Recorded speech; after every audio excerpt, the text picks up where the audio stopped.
됐다. 랩탑을 성경을 같이 둘 수가 없겠어요. 이 친구가 너무 민감한 친구구만. 자, 오늘 말씀의 제목은 5대 강령입니다. 할렐루야. 이 5대 강령은 사실상 저희 IM 선교회가 처음 시작할 때부터 만들어져 있었던 건 아니고요.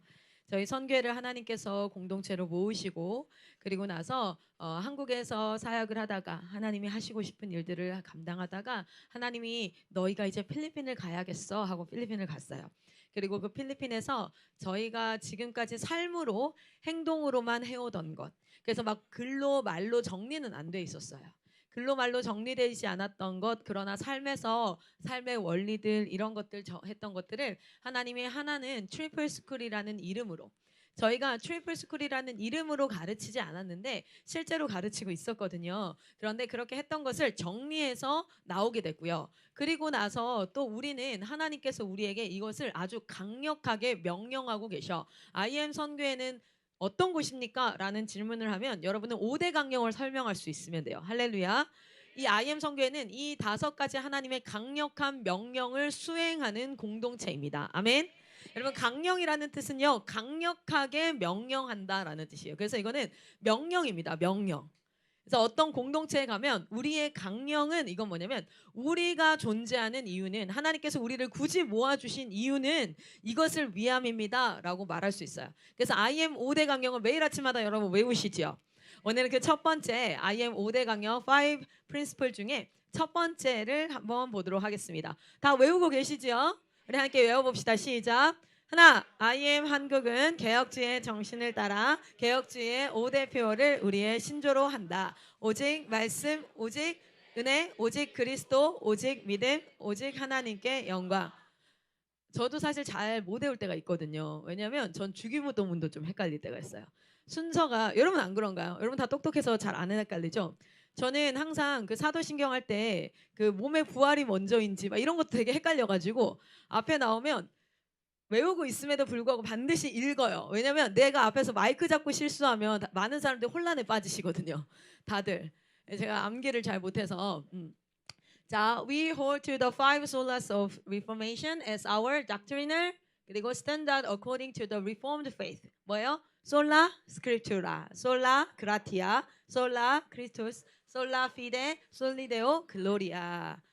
아멘. 이게 저희의 첫 번째 강령이거든요. 이게 5개 중에 제일 앞에 있는 강령인데 오늘 이거에 대해서 같이 한번 이야기를 나눠보도록 하겠습니다. 자, 여러분 한번 생각을 해봅시다. 사도행전 1장을 한번 펴볼게요. 사도행전 1장.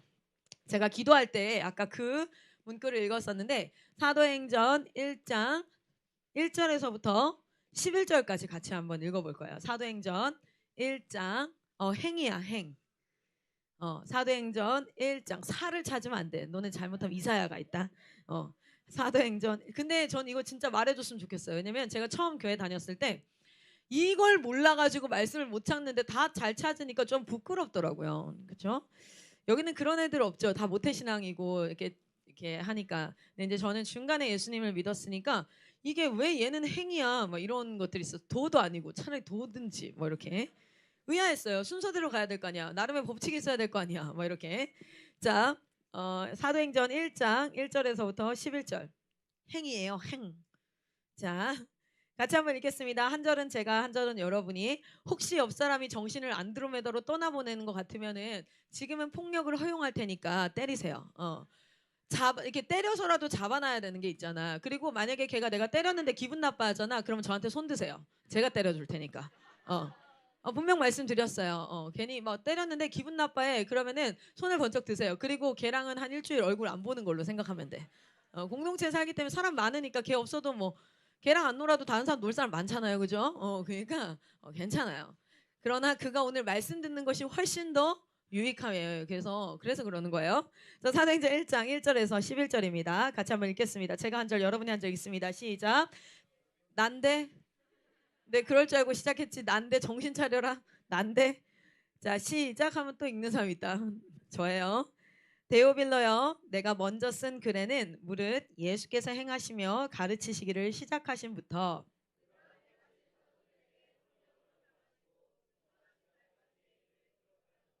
그가 고난 받으신 후에 또한 그들에게 확실한 많은 증거로 친히 살아계심을 나타내사 40일 동안 그들에게 보이시며 하나님 나라의 일을 말씀하시니라.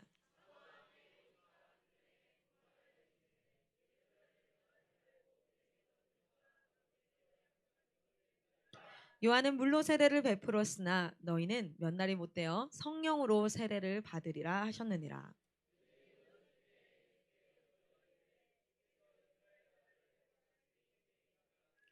이르시되 때와 시기는 아버지께서 자기의 권한에 두셨으니 너희가 알 바 아니요.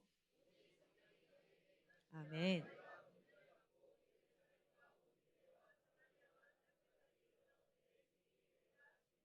이 말씀을 마치시고 그들이 보는데 올려져 가시니 구름이 그를 가리어 보이지 않게 하더라.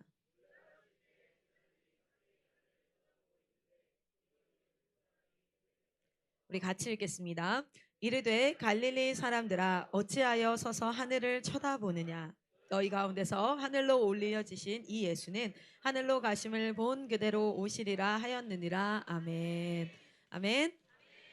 지금 이 장면은 어떤 장면이냐면 먼저는 사실은 이 사도행전을 왜 썼냐면요 하고 쓴 거예요. 자, 우리 1장 1절에 보면 데오빌러여 내가 먼저 쓴 글. 여기 먼저 쓴 글은 어떤 글인지 아세요? 여기 사도행전을 쓴 사람이 누구입니까? 누가예요. 누가. 사도행전을 쓴 사람이 누구냐면 누가예요. 사도행전을 쓴 사람이 누가예요? 근데 사도행전을 쓰기 전에 그러면 누가는 먼저 쓴 글이 뭘까요? 누가복음이에요.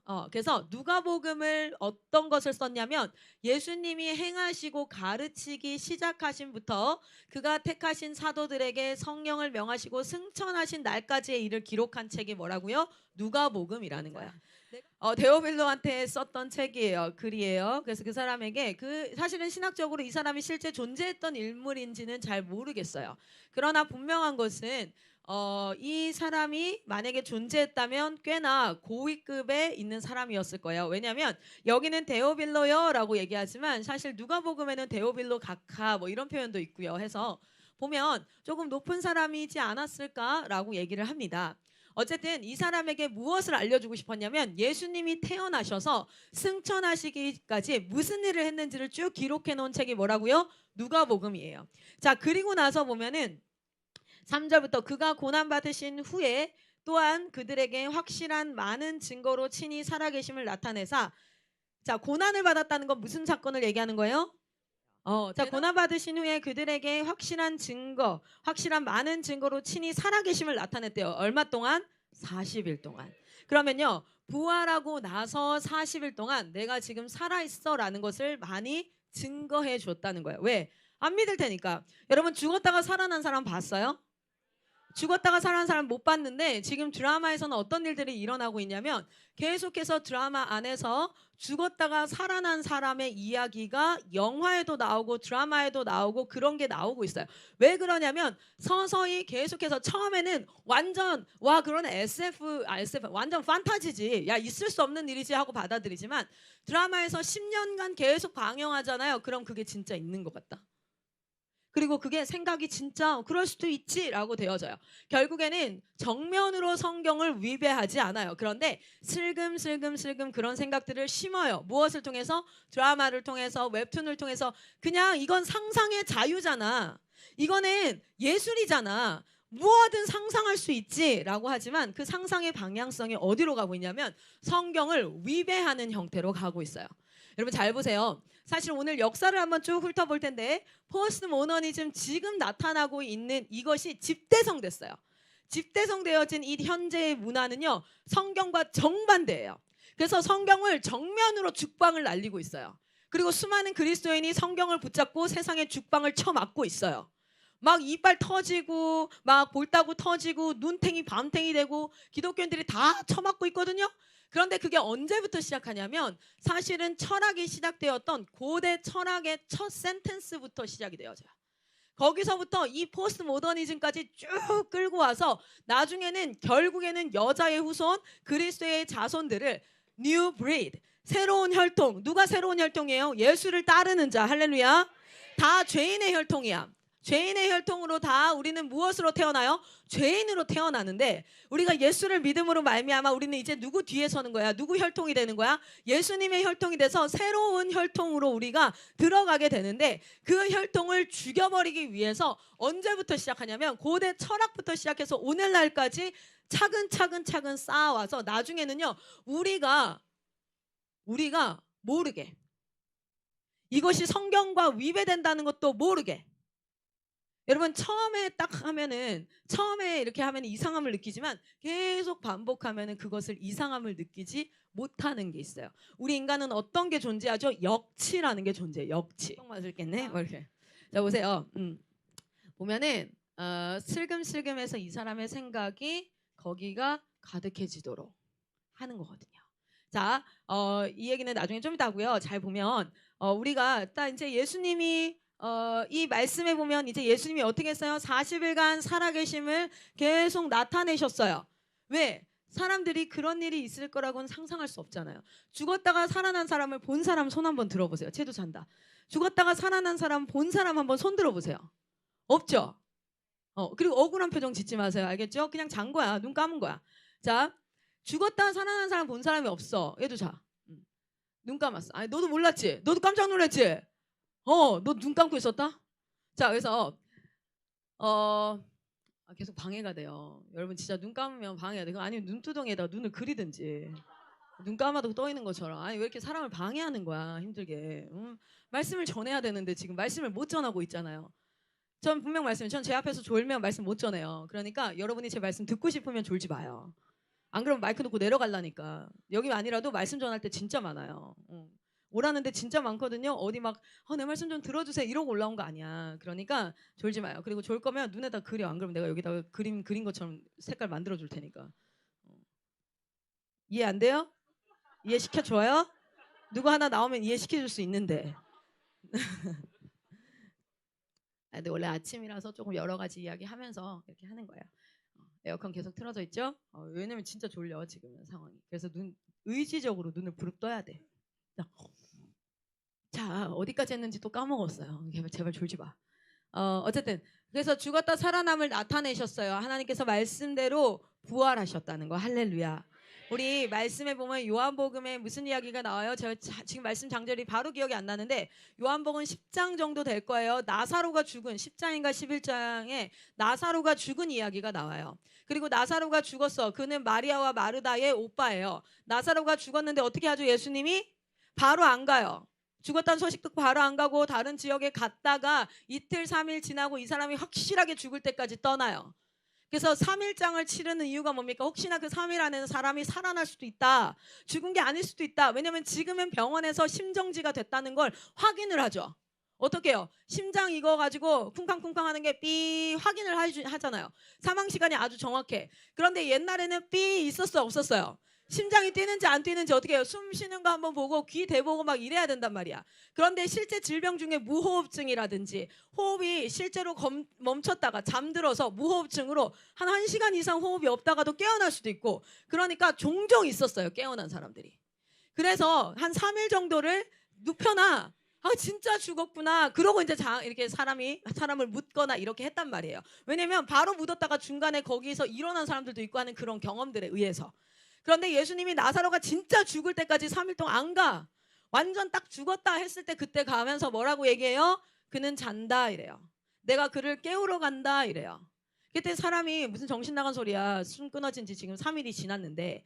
그리고 나서 뭐라고 얘기하냐면 마르다와 마리아에게 사람들을 물리라 그러고 그들에게 하시는 말이 있어요. 뭐냐면 너희가 나를 믿게 하려 함이라. 너희가 나를 믿게 하려고 내가 지금 이렇게 하는 거야. 라는 건 뭐냐면 이거예요. 나는 이 나사로 사건 이후로 어떤 일이 일어납니까? 예수님이 십자가에 죽으시고요. 그리고 3일 만에 부활하세요. 할렐루야. 무엇을 믿게 하려는 거예요? 하나님이 나사로 오빠를 살릴 수 있는 위대한 사람이구나 정도가 아니라 내가 죽음의 권세에서 일어날 수 있는 나도 그리고 내게 속한 모든 자들은 죽음이 건들 수 없는 부활의 능력을 가진 자임을 믿게 하려 하심입니다. 여러분 우리는 부활의 능력을 가진 자예요. 저 사이드 2단처럼 보이세요? 믿습니까? 우리는 다 살아날 것입니다. 믿습니까? 이걸로 보여요? 아니에요. 모든 기독교인들이 믿고 가는 것이 무엇이냐면 부활의 능력이에요. 할렐루야. 우리가 이 부활을 생각하지 않고 오늘날 어떻게 살아갈까? 교회 다니면 행복하고 교회 다니면 뭐 하나님이 나를 지켜주고 기도하고 어쩌고 다 그거는 다 부차적인 것이고 우리의 믿음의 핵심은 무엇입니까? 부활의 능력인 줄 믿습니다. 여전히 십자가의 고난 주간에 있는 사람이 있어요. 여전히 십자가의 고난 주간에 예수님이 뭐 죽으시고 여러분 지금은 어떤 시대입니까? 부활의 시대예요. 할렐루야. 우리는 부활의 시대를 살아가요. 우리의 삶의 문제 가운데 부활의 능력이 임할 줄 믿습니다. 하나님께서 다시 이 땅 가운데 임할 때에 모든 자들이 일어나 생명을 가지고 하나님을 찬양하게 될 줄 믿습니다. 여러분 잘 보세요. 이때 어떤 일이냐면 이런 거야. 자, 예수님을 3년 반 동안 열심히 따라다녔어. 와, 진짜 상상할 수 없는 스펙타클한 일들이 어마어마하게 있었어. 누가복음 보면 그렇잖아요. 어마어마한 일들인데 죽은 사람이 살아나기도 하고요. 배가 고파 죽을 뻔했는데 예수님이 야 기도 한번 하시더니 야 양동이 가져가서 애들 다 나눠줄 때 막 물고기 계속 나와. 깜짝 놀랐어요. 이거 나눠주는 사람들 진짜 깜짝 놀랐을 거예요. 물고기 분명 몇 마리였어요. 이게 헷갈리니? 이게 왜 헷갈리니? 머리 한번 이렇게 쳐보세요. 그리고 질문해봐. 돌대가리니? 왜 헷갈리니? 자, 물고기 오병 이어야 병이 무슨 뜻인지 몰라도 어는 알 거 아니야. 물고기 어일 거 아니야. 자, 그러면 물고기 몇 마리예요? 야, 2마리였어. 생각을 해봐. 난 지금 상상이 안 돼요. 대체 어떠했을까? 2마리가 여기 위에 있었는데 하나를 꺼냈는데 또 생기나? 난 진짜 항상 그런 걸 좀 상상을 해봐요. 2마리를 하나를 꺼냈는데 하나 또 뭐야, 복사하기야 뭐야? 뭐 이렇게 되나? 아니면 이제 안 보이는 통 안에다가 물고기를 넣는데 꺼낼 때마다 안에 막 우글우글 하나 물고기가 나는 그런 비닐 장갑이 필요한데 뭐 이런 거. 저는 생선을 손으로 못 잡아요. 그래서 애기들 생선 해줄 때 진짜 거의 집게 저희 집에는 종류별로 집게가 있어요. 그래서 집게 크기도 다 다양해요. 웬만하면 손으로 물고기나 생선 같은 거 잡는 거 싫어하기 때문에 다 이래가지고 집게 2개로 이렇게 또 물고기 너무 좋아하니까 그래서 일주일에 한 번씩 구워주는데 너무 힘들어요. 물고기 비늘이 왜 그렇게 냄새가 날까 막 이러면서. 자, 근데 막 너무 신기한 거예요. 별일이 다 있었어요. 그들이 다니면서 별일이 다 있었는데 갑자기 그 예수님이 죽었어. 그리고 사람들한테 진짜 우리도 그 예수님처럼 다 죽임 당할 뻔했어. 다 흩어졌어. 그런데 흩어져서 이제 일상의 생활로 돌아가려고 하는데 되게 막 스펙타클하게 다니다가 다시 일상으로 돌아오니까 거시기 한데 또 예수님 나타나. 대박 사건. 뭐지? 내가 지금 너무 정신이 없나? 돌았나 지금? 근데 예수님이 보여주면서 심지어 손바닥에 구멍까지 뚫려 있는 그것을 너 만져보라고 도마한테는. 그러게 40일간 있어요. 그런데 어떤 마음이 들까요? 저분 계속 살아 계시나? 저분 뭐지? 그리고 그분은 오셔서 무슨 얘기를 합니까? 하나님 나라 일을 얘기하십니다. 그 하나님 나라의 일이 무엇일까요? 하나님의 나라. 잘 보세요. 그 일이 어디에 나타나냐면 베드로의 설교에 나타나요. 대체 무슨 말을 하셨을까가 베드로의 설교, 사도 바울의 설교에 나타나고 있습니다. 언제부터 얘기하냐면 베드로와 사도 바울과 거기 몇 편의 설교가 사도행전에 있어요. 그래서 이번 일주일간 사도행전을 쭉 묵상해 보세요. 읽어보세요. 오늘 이번 주에는 사도행전을 읽어야지. 여러분 사도행전에 보면 어디서부터 천지창조서부터 시작해서 언제까지 오늘날 예수님께서 왜 오셨는지까지 해서 하나님 나라 이야기가 계속해서 기록되어져 있어요. 거기에는 구속의 역사와 하나님의 나라의 이야기 그리고 약속하심으로 오셨던 언약의 이야기가 기록되어져 있습니다. 할렐루야. 자, 그 하나님의 나라의 일을 얘기하시고 또 갑자기 하나님이 가셔. 또 갑자기 예수님이 사라지는 거야. 어떻게? 무리가 언덕에 올라가 있는데 갑자기 예수님이 붕 떠. 그리고 구름이 그 예수님을 가려. 그리고 순간 당황한 거예요. 내가 뭘 본 거지? 이분 어디 가셨어? 야, 우리 단체로 미친 거 아니니? 이거 40일 전에 죽었던 그분이 우리가 지금 홀령에 씌인 거 아니니? 막 이런 생각이 들 정도로. 그리고 이제 진짜 멍 때린 거예요. 거기 말씀해 보세요. 이렇게 나와 있잖아요. 뭐라고 말씀에 나와 있어요? 자, 이 말씀을 마치시니 9절이에요. 그들이 보는데 올려져 가셔요. 이게 되게 이성적이고 리스너블하게 보이지만 지금 되게 멍 때리고 뻥지고 뭐야 이거? 라는 상황이야. 보면 이 말씀을 마치시고 그들이 보는데 올려져 가시니 구름이 그를 가리어 보이지 않게 하시더라. 올라가실 때 제자들이 자세히 하늘을 쳐다보고 있는데 이 자세히가 이런 게 아니에요. 자세히. 이게 무슨 일? 이게 아니라 와! 진짜. 그리고 막 찾는 거지. 동공 지진. 야, 이런 거야. 말을 잇지 못하는 상황이에요. 지금 뭐 생각해봐. 지금 내가 설교하다가 말을 마치시고 클라라가 갑자기 붕 떠. 그리고 들어가. 그럼 여러분 어떠겠어요? 그리고 CCTV 확인할 거예요. 진짜야? 뭐지? 라는 상황이에요. 자, 그랬더니 올라가실 때 10절에 제자들이 이렇게 자세히 봤다 그랬어요. 하늘을 쳐다보고 있는데 그 멍 때리고 뻥지고 이러고 있는데 누가 온 거예요? 흰 옷 입은 두 사람이 그들의 곁에 서서 더 놀랬어. 아이씨 깜짝이야. 없던 애들이 또 나타난 거예요. 오늘 아침에 제가 머리를 감으려고 했는데 늦잠을 잤어요. 원래 6시 반에 일어나야 되는데 항상 7시 반에 일어난 거예요. 그 찬양 소리에 일어났어. 머리 감을 타이밍을 놓친 거죠. 물을 틀었더니 수돗물은 제 기능을 하지 않아요. 물이 나오지 않아요. 그래서 올라갔어요. 5층에. 올라가려고 문을 딱 열었는데 저희 복도는 되게 새까맸는데 나 진짜 깜짝 놀랐어요. 믿음이랑 요셉이가 우리 집 앞에 피아노 앞에 하나는 쪼그리고 진짜 토시오처럼 이렇게 앉아있고, 그리고 믿음이는 벽에 기대서 나를 이렇게 쳐다보고 있는 거예요. 어이씨 깜짝 어이쇼 이러고 지나갔어요. 진짜 깜짝 놀라서 제가 평소에 경건의 언어 습관이 안 돼 있었으면 욕 나왔을 수도 있어요. 너무 깜짝 놀라서 그 어둠 가운데 그 토시오 같은 애가 눈도 이따만 하잖아요. 막 앉아 있는 거야. 지금 내가 계속 토시오 할 때 여러분 저 토시오가 뭐지 모르겠는 사람 있죠. 제 나이 때에 유행했던 그 영화 있어요. 굉장히 무서운 영화인데 링이라고, 링에 나오는 그 애기 귀신 이름이 토시오예요. 그래서 저희는 항상 주원 죄송해요. 링은 진짜 옛날이구나. 미안해요. 어쨌든 주원이나 거기. 저는 무서운 영화 하나도 못 봐요. 그리고 한 장면을 봤어요. 그 토시오가 쪼그리고 앉아있는 그 장면 보고 기절했어요. 진짜. 그리고 내가 다시는 보지 않으리 뭐 이렇게. 잠깐 진짜 깜짝 놀란 거야. 뭐냐면 흰 옷 입은, 심지어 있잖아. 새까만 옷이면 눈에 잘 띄지도 않는데 하얀 옷 입고 딱 어우씨 깜짝이야. 이거 뭐야 이러고 있는데 이 사람들이 뭐라고 얘기하는 거예요? 이르되 갈릴리 사람들아, 여러분한테 얘기한 거예요. 클라라는 올라가고 여러분들 IM 멤버들아, 이렇게. 뭐야? 누구야? 혼란 가운데 이제 이 얘기를 듣는 거야. 어찌하여 서서 하늘을 쳐다보느냐? 너 같으면 안 쳐다보겠냐? 야, 너 같으면 지금 얘기하다 갑자기 사라졌는데 너 안 쳐다보겠냐? 라는 마음으로 이렇게 쳐다보는데 얘기하는 거예요. 너희 가운데서 하늘로 올려지신 이 예수는 하늘로 가심을 본 그대로 오시리라 하였느니라. 지금 이게 아멘으로 들리고 이 사람들도 어땠을지 모르겠지만 어쨌든 이 멘붕 상태에서 예수님 또 사라졌다. 그런데 다시 오신대. 다시 오신다네? 이들이 다시 오신다는 그 개념이 자기가 살아있을 때 아마 다시 오시는 줄 알았을 거예요. 언제인지 모르겠지만 어쨌든 진짜 예수님 돌아가시고 나서 3일 동안 얼마나 흑암과 같은 시간을 지냈습니까? 그런데 아침에 그 여자들에게 보이시고 그리고 12 제자에게와 500의 형제에게 동시에 보이셨어요. 막 나타났어. 알죠? 문 뚫고 나오시고 막 샬롬 뭐 이러면서 평안하라 막 이렇게 왔다 갔다 하시고 막 엠마오로 막 둘이 가는데 옆에 나타나가지고 막 계속 대화했는데 누군지도 모르고 가다가 나중에 대박 예수님? 막 이렇게 계속 막 놀래키시고 막 이렇게 했단 말이야. 그러니까 이들이 본대로 다시 온다니까 그러면 기다려야겠는데 더 이상 내가 일터로 돌아가서 예수님을 잊고 살면 안 되는 거잖아. 왜냐면 한 번 경험했거든. 엄청 깜짝 놀랐거든. 막 문 뚫고 들어오고. 그러면 얘들이 살면서 어떨까요? 문을 잠궈 놓고도 한번 생각하는 거야. 오늘 천장 밑에서 언제든 하여튼 오실 텐데 밥을 막 먹으면서, 지금 밥 때가 됐으니까 배는 고프니까 밥을 먹으면서도 지금 아직 아니네. 기다리는 거예요. 왜? 한번 그렇게 하셨거든요.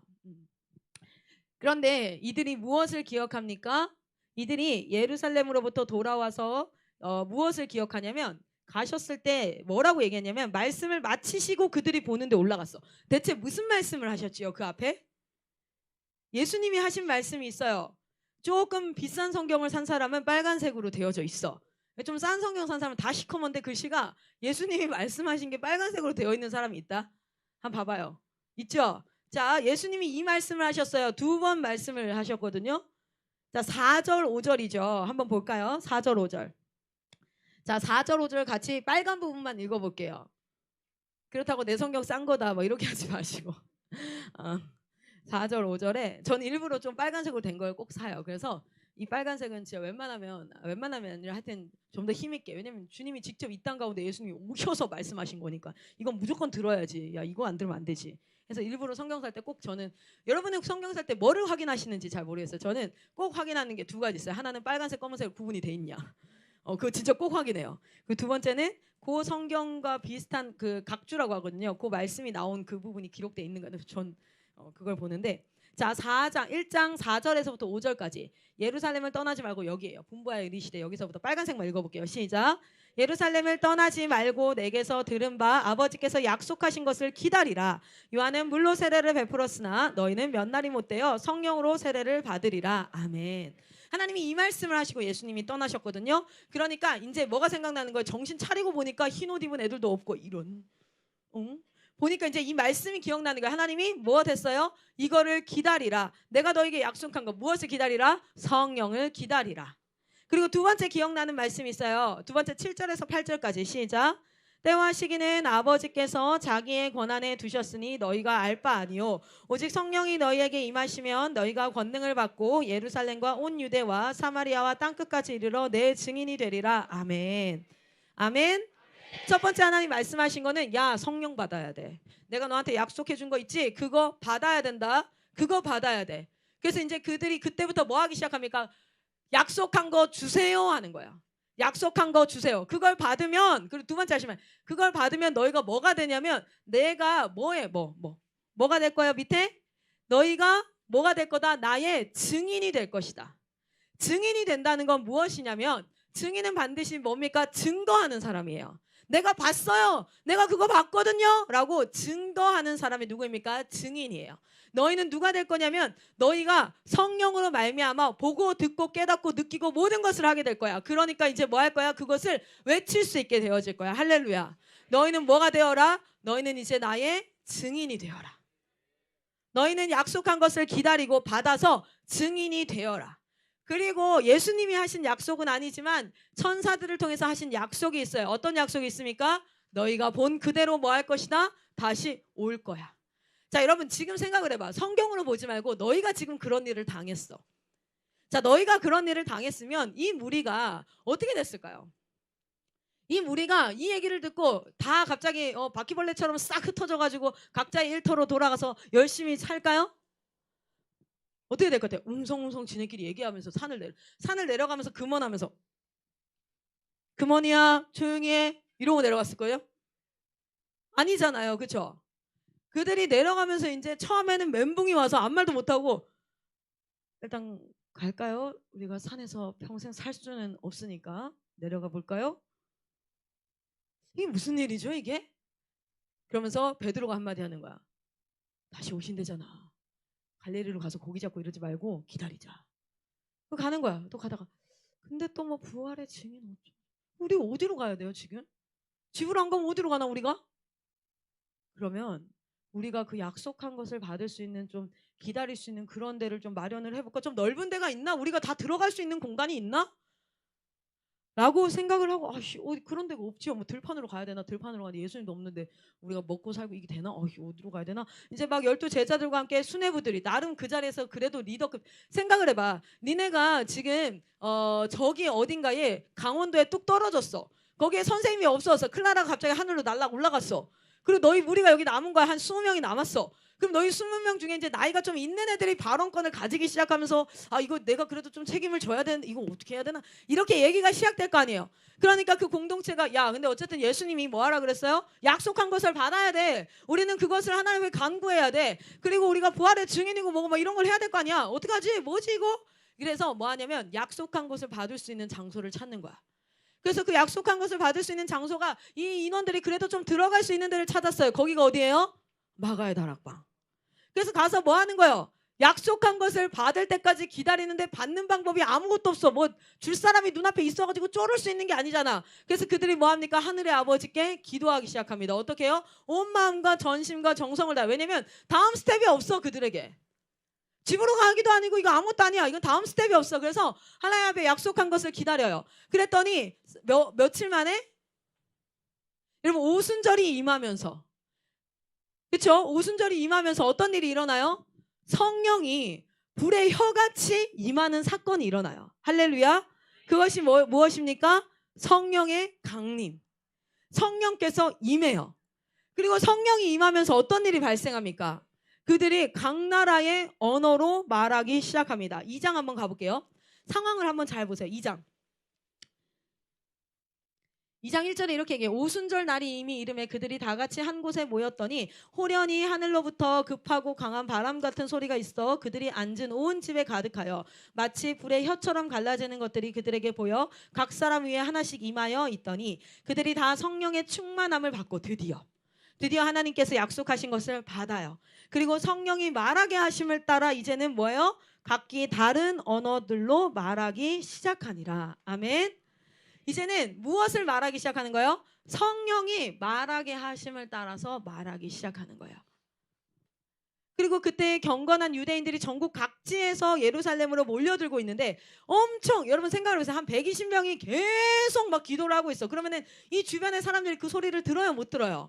듣는 거예요. 그러니까 그 소리를 듣고 이게 무슨 소리야? 말씀 봅시다. 6절에 이 소리가 남에 큰 무리가 모여 각각 자기의 방언으로 제자들이 말하는 것을 듣고 소동하여 다 놀라 신기하게 여겨 이르되 보라 이 말하는 사람들이 다 갈릴리 사람 아니냐. 그런데 우리는 어때요?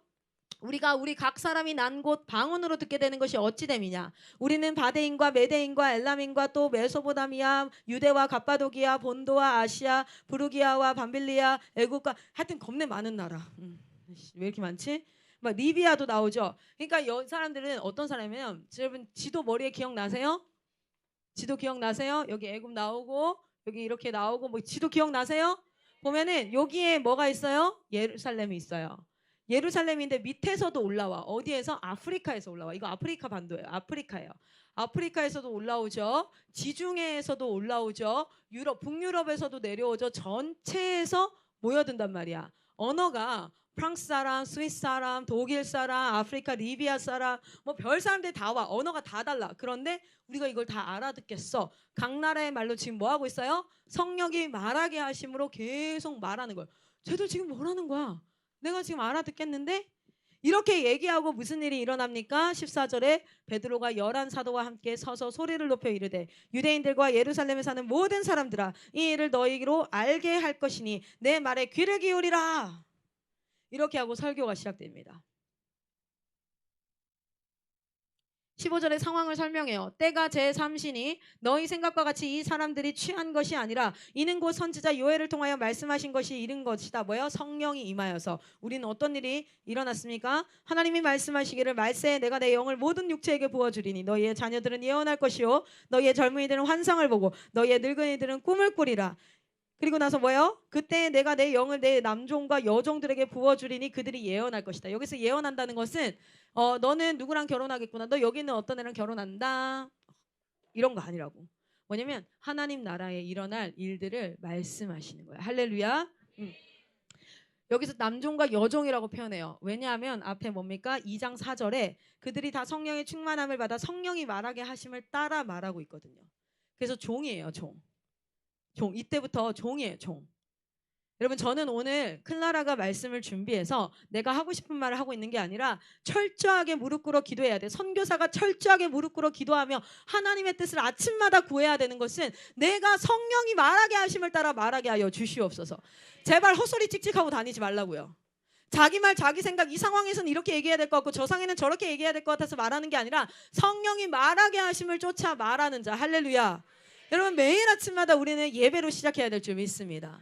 사역자 새로운 세대는요 하나님 성령이 말하게 하심을 쫓아 말하는 자들이에요. 할렐루야. 성령의 목소리를 내시기를 소망합니다. 그래서 여러분의 아침이 가장 경건하고 아침이 가장 단정해야 돼요. 그렇지 않고 자다가 깨가지고 내려와가지고 머리는 떡져가지고 그냥 내려오는데 입술만 좀 발라가지고 내려와서 애들 나눔 인도하고 있고 뭐 하는 짓이야? 장난하는 거 아니에요 진짜. 그거 하나 지킬 수 없다면 다른 실력 쌓을 필요 없어요. 다른 실력은 그 다음에 쌓으세요. 다른 실력은 그 다음에 쌓여요. 그런데 그거를 하지 못하면 다른 실력도 안 쌓여요. 봅시다. 그렇게 해서 설교가 시작되어졌죠. 19절에 뭡니까? 또 내가 위로 하늘에서는 기사를 아래로 땅에서는 징조를 베풀리니 곧 피와 불과 연기로다. 무엇을 알려줄 거냐면 심판날이 다가오고 있어. The deadline이 is coming 하고 있어. 여러분 여기 앉아있는 모든 사람들은 심판날을 맞이할 거예요. 데드라인이 다가오고 있어요. 데드라인이 진짜 마감일이 아니라 dead, 죽음의 날이 다가오고 있다고요. 죽음의 라인이 여러분 부모님에게도 다가오고 있어요. 믿지 않는 저희 아버지에게도 다가오고 있고요. 너무너무 사랑하는 여러분과 저에게도 데드라인이 다가오고 있어요. 주의 크고 영화로운 날이 이르기 전에 해가 변하여 어두워지고 달이 변하여 피가 되리라. 여러분 하나님 나라 임하기 전에 어떤 일이 있습니까? 반드시 심판이 있을 겁니다. 누구든지 주의 이름을 부르는 자는 구원을 받으리라 하였느니라. 이스라엘 사람들아 이 말을 들으라. 너희도 아는 바와 같이 하나님께서 나사렛 예수로 큰 권능과 기사와 표적을 너희 가운데 베푸사 너희 앞에서 그를 증언하셨느니라. 너희 눈으로 다 봤지? 지난 3년간 다 보지 않았니?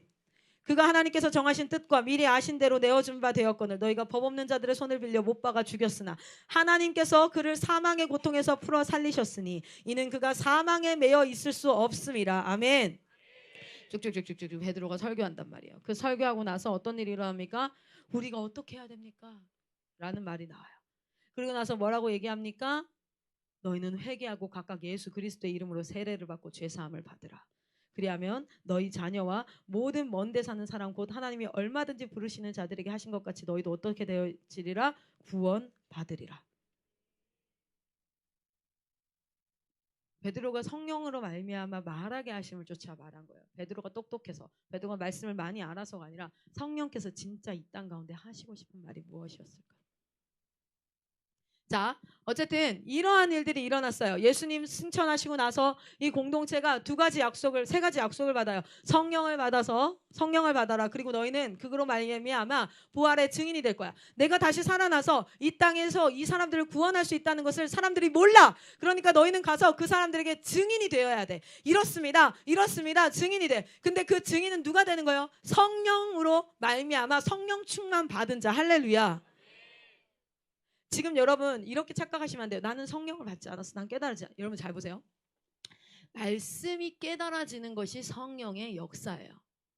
갑자기 특별하게 막 하늘에 불 같은 것이 여러분의 머리에 떨어져서 여러분 막 머리카락을 지지고 막 번개가 임하고 막 여러분 마음 가운데 막 갑자기 막 웅얼웅얼 뭐가 일어나고 이게 아니라 여러분 하나님의 말씀이 지금 설교로 선포되어질 때 이 말씀이 깨달아지는 것 여러분 이 이야기를 길거리에 가는 사람한테 한다고 생각해 보세요. 그 사람이 이게 깨달아질까요? 아 그렇구나. 그리고 이런 마음이 들까요? 나는 지금 성령이 충만하지 않은 것 같은데 나는 지금 뭔가 부족한 것 같은데 이런 마음이 들까요 안 들까요? 미친년이라 그래 나보고. 근데 지금 앉아있는 여러분 안에 어떤 마음이 들어요? 나는 저 초대교회 사람들처럼 성령 충만하지 않은 것 같은데 이런 생각이 든 것 자체가 죄인은 절대 들 수 없는 생각이에요. 성령이 함께 하신다는 것은 말씀이 깨달아지는 거예요. 그리고 그 말씀이 깨달아졌기 때문에 나타나는 현상들. 와 여기서 지금 설교를 듣는데 지금 나는 저 사람들과 비교해 보아. 나는 지금 성령 충만하지 않는다. 나는 사역자로 지금 내가 성령이 말하게 하심으로 사역하는 거 아닌 것 같은데 이게 깨달아진다는 것 자체가 여러분 생각해. 이 깨달음이 길거리 가는 사람한테 내가 설교했을 때 들려질까? 깨달아질까? 미친년이라고 그럴 거야. 저 돌았나 봐. 뭐래? 성령은 또 뭐야? 김성령? 진짜. 근데 니네는 이게 지금 이런 식으로 그게 그냥 막 뜨거움으로 오지 않아서 내가 성령 충만 아닌 것 같지만 성령의 메인 잡은 하나님 말씀이 깨달아지는 거예요. 할렐루야. 그가 하신 말을 깨닫게 하시는 거예요. 오늘 그 마음이 드는 사람 있다면 성령이 나와 함께 하심을 기억하십시오. 근데 사단은 여러분을 속이고 유혹해서 니는 자격이 안 돼. 이딴 소리 한단 말이에요. 계속. 거봐 니는 성령 충만하지 않아. 넌 사역자로서 자격이 없어. 너는 교회 다니는 거 아니야. 야 니는 믿는 거 아니야. 잘 생각해봐. 유혹해서 어떻게 해서든지 떨어뜨려 내려는 거예요. 여러분 봅시다. 그런 공동체가 그리고 부활의 증인되면서 뭘 기다리는 거예요? 다시 오실 주님을 기다리는 무리가 일어나요. 그런데 그 무리가 흩어질 수 있을까 없을까? 왜냐하면 이들이 경험했던 것은 무엇이냐면 지금 이 사람들 여기 모인 사람들이 지금 다 여기가 자기 집이 아니에요. 여기가 다 자기 집이 아니라 자기 집이 다 있는데 모여서 지금 일단은 예수님 그 성령을 기다리고 성령 충만을 받았어. 근데 말씀이 깨달아지는 거야. 아, 예수님이 그냥 기적을 행했던 사람이 아니라 와우, 이게 이런 거구나. 뭐가 깨달아지냐면 하나님이 창조하시고 그 창조하신 역사가 그 가운데 뭐가 있었어? 죄가 있었구나. 죄가 있어서 그 죄로 말미암아 우리는 어떻게 되었어요? 타락한 인간은 영원한 벌을 향해서 미친 듯이 전력 질주하고 있구나. 지금 우리는 심판을 향해서 달려가고 있구나. 모든 인간은 다 죽게 생겼구나. 그리고 뭡니까? 그런데 창세기 12장에 아브라함을 통해서 이제 무엇을 시작해요? 믿음의 계보를 시작해요. 믿음의 계보를 시작해서 이 믿음의 계보 마지막에 누가 있습니까? 예수 그리스도. 예수 그리스도의 계보에 드는 사람들은 이제 우리는 영원한 타락한 인간의 역사를 쫓아가는 게 아니라 이 구원받은 인간의 역사를 따라가게 되어지는구나. 그래서 이 사이에 타락한 인간의 역사 가운데 있는 수많은 사람들을 어디로 이끌고 계시는구나. 십자가라는 길을 내셔서 이쪽으로 우리를 이끌고 계시는구나. 그러기 위해서 오신 분이 예수님이구나. 내가 쫓아다녔던 그 사람이 왕이 될 것 같고 막 물고기를 막 수천 마리를 만들어내고 막 죽은 사람을 살리고 손을 얹었더니 막 눈 안 보이는 사람 막 눈 보고 이런 것만 하시는 분이 아니라 아, 이분이 지금 온 인류를 구하러 오신 메시아구나. 아, 우리가 구원받는 거구나. 지금 내가 살아가는 이 땅은 오해와 불안함과 두려움과 맨날 찌지고 뽑고 싸워야 되고 맨날 사람들 눈치 봐야 되고 맨날 사람들과 관계에서 말싸움해야 되고 맨날 그렇게 피곤하게 또 내 인생 가운데 어떤 일이 일어날까 불안하면서 그렇게 살아가야 되는데 그게 아니라 영원한 하나님의 나라를 우리에게 주시기 위해서 원래 창조했던 하나님의 나라를 주시기 위해서 오신 분이 바로 예수님이구나. 그런데 그 예수님을 십자가에 못 박은 자들아 이런 거야.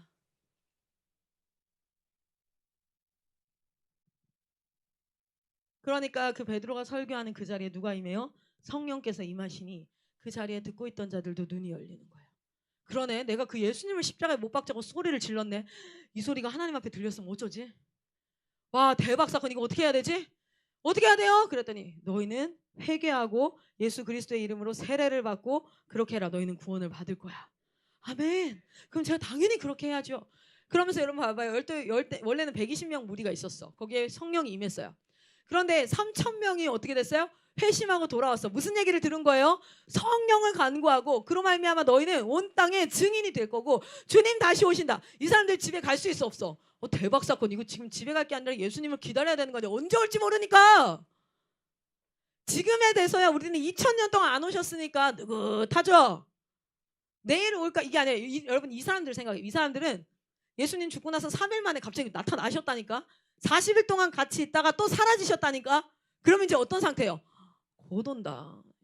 갑자기 설교하다가 지금? 아직 아니네. 이런 거. 저는 그런 거 많이 했거든요. 엘리베이터 기다리면서 아직 안 열리네. 이런 타이밍 맞추는 거 막 하려고. 진짜 그들은 기다렸어요. 그러니까 예수님이 부활 승천하시고 나서 첫 번째 형성된 공동체는 어떤 공동체였냐면 이런 공동체였어요. 다시 오실 주님을 기다리는 공동체였어요. 어떻게 해서든지 기다려야 돼. 왜? 만나야 되니까. 아니 이분 가셨잖아 지금. 근데 만나야 돼. 기다리는 공동체. 그리고 두 번째는 어떤 거였어요? 하나님이 명령을 하셨어요. 주님이 뭐라고 명령하냐면 너는 나의 증인이 되어라. 그런데 성령이 임해. 그 성령으로 말미암아 성령이 말하게 하심을 따라 말하는 증인이 돼야 돼요. 너희는 증인. 그래서 첫 번째 형성된 공동체는 어떤 공동체였냐면 다시 오실 주님을 기다리는 공동체. 아멘. 그리고 부활의 증인, 예수님의 증인으로 살아가는 사람들. 그게 첫 번째 공동체예요. 자, 그런데 그 공동체가 살다 보니까 봐봐요. 우리는 여기쯤 있어요. 자, 여기 직후에 있었던 사람들은 진짜 아마 죽을 때까지 오늘인가? 왜냐면 몸으로 경험했거든요. 오늘인가? 내일인가? 저희가 이것을 몸으로 경험시키기 위해서 어떤 일을 한번 했었냐면 제가 우리 대학교 때 우리 한 70명 되는 대학생들이 있었어요. 저는 그때 순장이었고요. CC라는 대학생 선교회에서 제가 소속해서 훈련을 받고 있었는데 수련회를 갔어. 그리고 제가 총단 순장님이랑 그 몇몇 이제 우리 5명 정도 되는 총단 순장님이 머리를 짰어. 이들에게 어떻게 하면 우리 그때 주제가 초대교회였어요. 초대교회로 돌아가자 이거였거든요. 그래서 우리가 어떤 계획을 짰냐면 아침에 새벽 3시에 그딸 철야를 하고 12시인가 1시까지 예배를 드리고 잤는데 그때 말씀 주제가 뭐였냐면 사도행전이었어요. 사도행전 1장 8절. 우리 CCC는 1장 8절로 움직이거든요. 오직 성령이 너희에게 임하시면 사마리아 땅끝까지 막 우린 가야 돼. 무조건 땅끝까지 가야 돼. 자, 그런데 새벽 3시에 우리가 어떤 계획을 짰냐면 연기를, 그 알아요? 그 풀떼기 같은 거 있죠. 마른 풀과 안 마른 풀을 가지고 불을 피워. 그래서 문 앞에다가, 숙소 문 앞에다가 연기를 피워. 그리고 바람을 막 불어. 그럼 안으로 뭐가 들어가요? 불과 불냄새와 함께 연기가 막 들어가. 그리고 저는 방송 마이크를 잡고, 근데 이거 진짜 잘해야 되거든요. 일단은 마이크 놓고 먼저 이제 한 3사람이 이런 얘기를, 불이야! 불이야! 근데 생각해봐. 숙소에 진짜 연기가 들어오고 있다니까, 지금. 각 숙소마다. 그 마이크 잡고, 본부에서 알려드립니다. 빨리 신속하게 나오시기 바랍니다. 지금 1층에서 불이 나서 빨리 나오시기 바랍니다. 1층에서 불이 났습니다. 빨리 신속하게 나오시기 바랍니다. 순자님들 바로 나오시고 신발 신지 마세요. 빨리 나오세요. 막 사람들 진짜 멘붕 완전.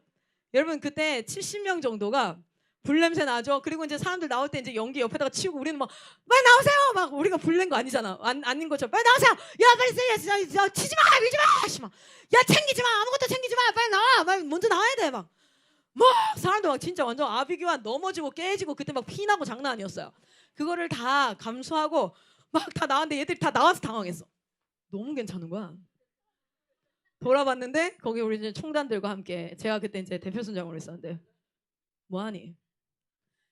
그리고 저희가 5명의 한 몫을 외웠어요. 그날이 도적같이 말이니. 우리 볼래요? 보지 말자.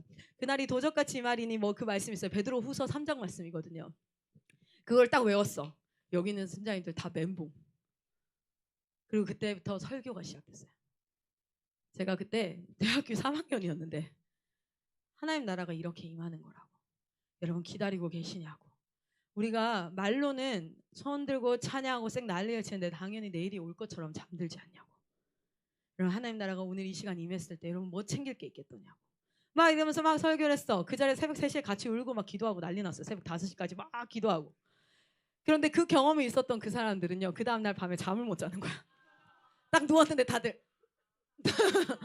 그리고 혜진 순장 자냐고. 그래서 잔다고 막 이렇게 자는데 이번에는 왠지 다른 애가 할 것 같고 그래서 진짜 한동안 잠을 못 들더라고요. 다들 나는 깨어 있어요. 난 주님 오시면 깨어 있다고 막 이러면서 자라고 이제 진짜 안 한다고 내가 진짜 절대 안 한다고 지장 찍어 안 한다. 근데 애들 다들 이러다가 또 하는 거 아이가. 잘 봐라.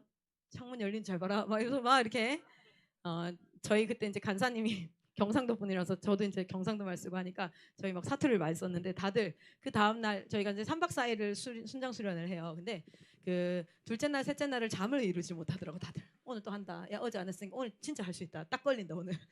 뭐 이렇게 한번 몸으로 경험했던 사람 생각을 해봐요. 그들이 예수님을 언제까지 기다렸어요? 죽을 때까지.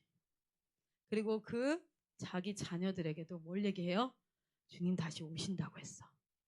그거 기다려야 돼. 넋놓고 있다가 시집가고 장가가고 사고 팔고 먹고 마시고 그렇게 넋놓고 있다가 주님 오시는 거 놓치지 마.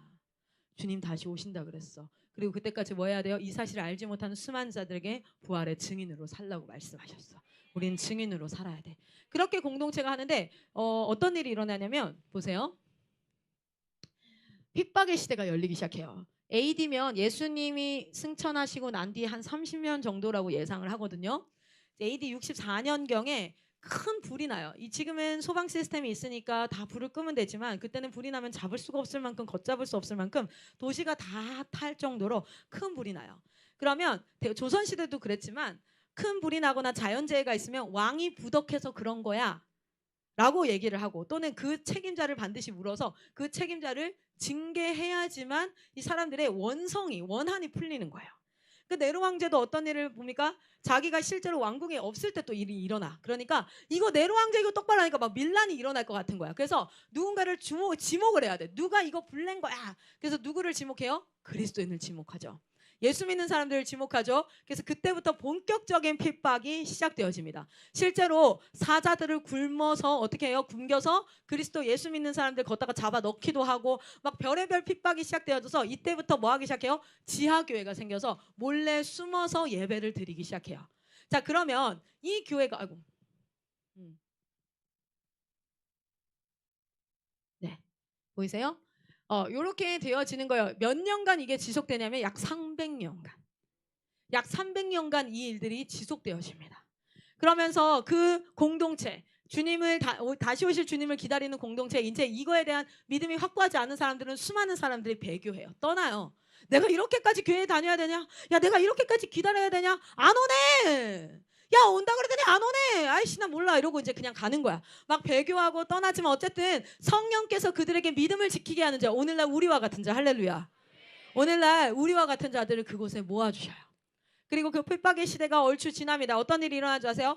AD 380년경에 그 왕 이름 또 까먹었어요. 뭐 테오테로도스 뭐 이런 거예요. 그 뭐 로마 이름 알죠? 테오테로도스 뭐 이런 거 있잖아요. 뭐 빌라델피아 뭐 이런 것처럼 하여튼 비슷한 그런 이름인데 그 사람이 뭘 합니까? 기독교가 우리나라의 국교다라고 선포를 하는 거예요. 갑자기 이런 일이 있진 않아요. 그 사이의 일들은 제가 추후에 알려드릴게요. 오늘 지금 말씀이 너무 길어져서. 그렇게 국교화가 되어지니까 왕이 나서서 뭘 하냐면 교회 건물을 지어주기 시작하는 거야. 왕이 나서서 뭘 하냐면 검투사하고 유흥 문화들을 없애. 왕이 나서 무슨 뜻이냐면 대통령이 나서서 지금 IM이 하고 있는 사역들을 전국에 시행하라 이런 거예요. 왕이 나서서 뭘 해요? 이 성직자들을 다 먹여 살려요. 왕이 나서서 고아와 과부들, 원래 교회가 했던 거 있어요. 그 핍박의 시대에서도요, 사람들은 불이 나서 다 산으로 도망가고 자기 돈 있는 사람들 도망갈 때 고아와 가난한 사람들은 다 동네에서 다 죽어갈 때 누가 그들을 도왔냐면 하나님의 말씀이 뭐하라 말씀하십니까? 너희는 고아와 과부를 돌보라 하시죠. 그 그리스도인들이 지네도 가난하고 찌질이 핍박받고 맨날 주와 터지는 그리스도인들이 가서 그 마을의 고아를 돌보고 그리고 과부를 돌보고 그렇게 했단 말이에요. 그런데 그거를 누가 하라? 이제 나라 왕이 나서서만 하는 거야. 마치 천국이 온 것 같은 거죠. 와, 진짜 우리가 300년간 핍박받으면서 기다렸더니 하나님이 정말 우리에게 축복해 주셨어 라고 이제 정말 멋진 그런 시대가 일어난 것 같은 거예요. 그리고 이제 더 이상 핍박받지 않아. 그러면서 100년이 지나고 100년이 지나면 여러분 100년 전 몇 년이야? 지금 2020년이에요. 100년 전이면 언제예요? 1920년대가 어땠는지 기억나는 사람 손 들어봐요. 하나도 기억 안 나죠? 100년이 지나면 그때가 생각이 안 나. 핍박받던 세대가 기억이 안 나. 원래 이런 거야. 대한민국 원래 인터넷 이렇게 빠른 거야. 1920년대 인터넷 있었어 없었어? 없었어. 누구한테 연락하려면 어떻게 해야 돼? 파발 띄워야 되고 막 이랬다고. 그런 거 여러분 기억나요 안 나요? 상상도 못하죠. 이게 너무 당연해. 자, 핍박이 없어졌어. 핍박이 없어지는 시대가 너무 당연한 거야. 지금 공동체가 겪어오는 시대를 따라가고 있는 거예요. 너무 당연해서 이제는 정말 희생과 헌신을 가지고 내가 죽더라도 예수님 따르겠습니다라는 진짜 백이만 남을까요? 아니면 야, 나라가 이걸 너무 다 하래. 그러니까 개나 소나 다 하는 거야. 누구나 다 하는 거야. 그러면 여기에 진짜가 남을까요? 아니면 가라지와 어중이 떠중이들까지 다 모일까요? 그리고 실제로 나라에서 이 성직자들에게는 세금도 내지 말라 그래요. 그리고 이 성직자들에게는 엄청나게 높은 봉급과 월급을 줘요. 그리고 땅을 줍니다. 이 사람들에게 땅을 줘서 땅을 기부하면 하나님이 기뻐하실 거라고. 그래서 많은 부자들과 왕이 이 사람들에게 땅을 막 기부하고 막 이렇게 되어져요.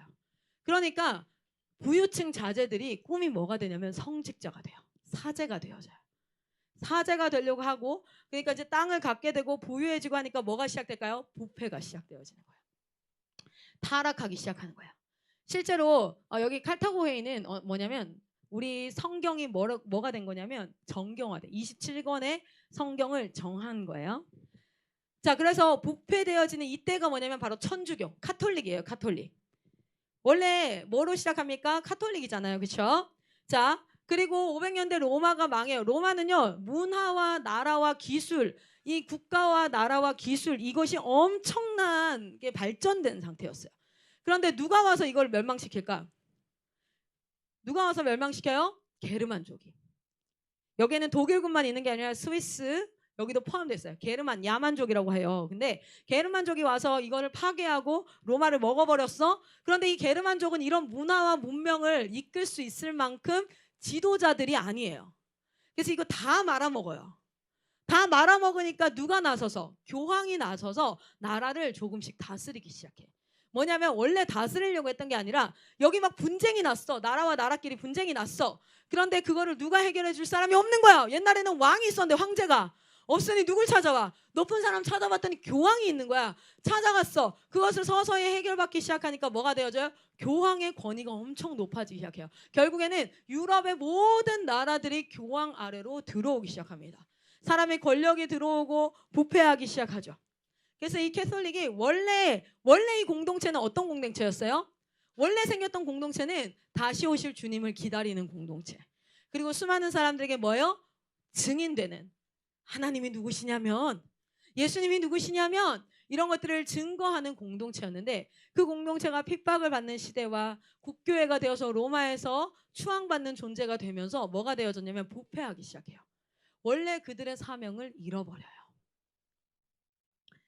그래서 어떤 부패가 있냐면, 여러분 첫 번째는 속죄행인데요. 이 속죄행위의 시작이 여기서부터 시작되어지는데, 국교화 되기 전에 어떤 일이 있었다고요? 많은 사람들이 배교했어요. 야, 나 이렇게까지 핍박받으면서 예수 못 믿겠다 하고 배교했어.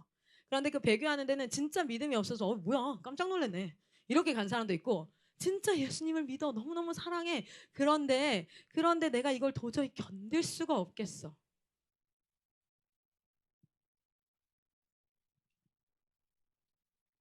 속죄행위는 이때부터 시작되어져요. 이때 이게 시작되어져서 로마 국교회까지 지속해서 그 영향을 미치게 되는데, 그냥 배교한 사람들을 받아주기가 싫은 거야. 왜냐하면 나는 이렇게 믿음을 지키면서 내 가족 중에 몇은 죽었고, 내 믿음에 내 아버지 어머니는 로마한테 잡혀가가지고 사자에 쥐어 뜯기고 이렇게 해서 지켜온 믿음으로 나는 오늘을 맞이했는데, 얘네는 배교했다가 나라에서 뭐라고 공표를 하냐면 다 우리는 공교회가 국교가 뭐다? 기독교다라고 하니까 이 사람들 믿어요 안 믿어요? 믿어야 되는 거야. 그러니까 이게 너무 싫은 거야. 그래서 어떻게 하냐면 속죄행위를 너희가 해라.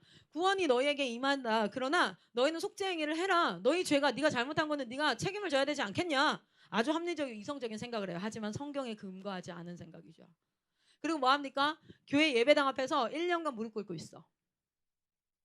네 몸을 자해하는 어떤 행위들을, 뭐 무거운 걸 짊어지고 교회를 예배당을 뭐 몇 번 돌아, 이런 것들을 해요. 그래서 이 속죄 행위를 통해서 내가 죄가 용서된다는 분위기와 문화가 형성되죠. 실제로 종교개혁했던 마틴 루터는 자기의 죄의 속죄 행위를 위해서 뭐까지 하냐면, 여러분 많이 들어봤죠? 계단에다가 유리를 깨뜨리고 그 깨뜨린 유리 조각 위를 무릎으로 걸어 올라가면서 속죄 행위를 한단 말이에요. 그렇게 나를 아프게 해서라도 내 죄가 용서받고 싶은 거야. 그게 문화로 남아있게 되어져요. 그거는 절대 성경적이지 않은데 계속 뭔가가 더해지기 시작해요. 두 번째는 면죄부예요. 비슷한 개념인데 면죄부는 뭐냐면, 너가 잘못을 했어? 그러면 넌 헌금을 해. 네가 뭔가를 잘못했어? 그러면은 이 하나님의 나라가 보이는 곳이 뭐냐면 교황청이니까, 이 교황청에 어디 전쟁을 나가. 그럼 너가 그 전쟁에 참여해서 공을 세우면 너의 죄가 면해질 거야. 일단은 돈을 받아요. 실제로 어떤 일까지 하게 되냐면, 성당을 건축할 때 성당 건축 헌금을 많이 내면 네 할아버지의 죄도 용서받을 수 있어. 네 엄마의 죄도 용서받을 수 있어. 뭐 이러면서 돈을 계속 내라 그래. 나중에는 어떤 일까지 하냐면, 떼짜리라는 수도사는 이런 일까지 해요. 그 당시는 SNS가 있어서 막 소문이 나는 게 아니었거든요. 그러다 보니까 어떻게 소문을 내냐면, 여러분 바보 온달과 평강공주 얘기하시죠? 그거 어떤 일이 일어나죠? 거기서 노래를 짓잖아요. 그렇죠? 노래를 지어가지고 막 동네 애들이 부르고 다녀. 그러면 동네 애들이 막 부르고 다니면 그 동네 사람들이 다 안단 말이야. 그 노래가 옆 동네로 오고 옆 동네에 있으면 소문내는 방법이 그랬단 말이에요. 그래서 이 떼짜리라는 수도사가 뭐 하냐면, 땡그랑, 여러분이 헌금통에 헌금하는 그 소리가 들리면 천국에 당신의 부모의 죄가 사함을 받습니다라는 노래를 만들어요. 그리고 그거를 애들을 막 돌아다니면서 부르고 다니게 해. 그러면서 사람들이 동요가 되면서 헌금을 엄청 모아요. 실제로 막 그런 일들이 있을 정도로. 그래서 돈을 끌어모으는 거야. 면죄부를 판매하고요.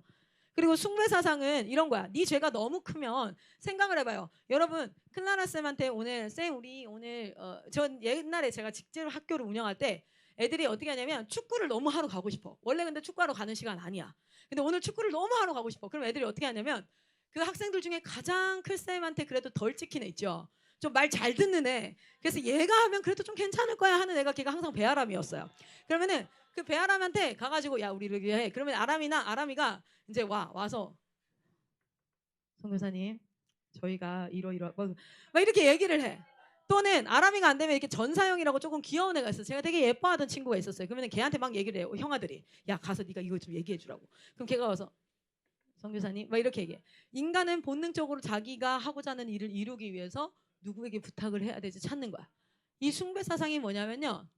성인들의 이름으로 하나님이랑 친하고 가까운 성인들의 이름으로 기도하면 그게 더 잘 이루어진다는 거야. 그래서 마리아가 최고의 성인이에요. 왜냐면 예수의 어머니니까. 마리아의 이름으로 기도를 한다든지 아니면은 야고보 뭐 이런 사람들, 베드로 이런 사람의 이름과 그들에게 뭐 그리고 막 그 초기에는 야고보가 입었던 옷을 실제로 막 가지고 다니면 내가 신성한 능력이 나타나. 실제로 그래서 12 제자의 뼈, 막 손톱, 유골들이라고 거짓말을 하면서 막 판매가 유행할 정도로 그런 거 가지고 다니면 사단이 두려워해. 왜냐면 옛날에 사도 바울이 어땠죠? 사도 바울이 옷자락이 데이기만 해도 뭐예요? 귀신이 떠나고 막 이러니까 그런 것들을 가지고 있으면 돼. 그럼 숭배 사상. 그리고 이제 화채설. 화채설은 이 당시에는요. 캐톨릭은요. 말씀을 가르치지 않았어요. 거의 말씀을 가르치지 않았어요. 그 증거가 무엇이냐면 말씀을 사제들도 일독을 해본 적이 없는 사람이 90%였어요.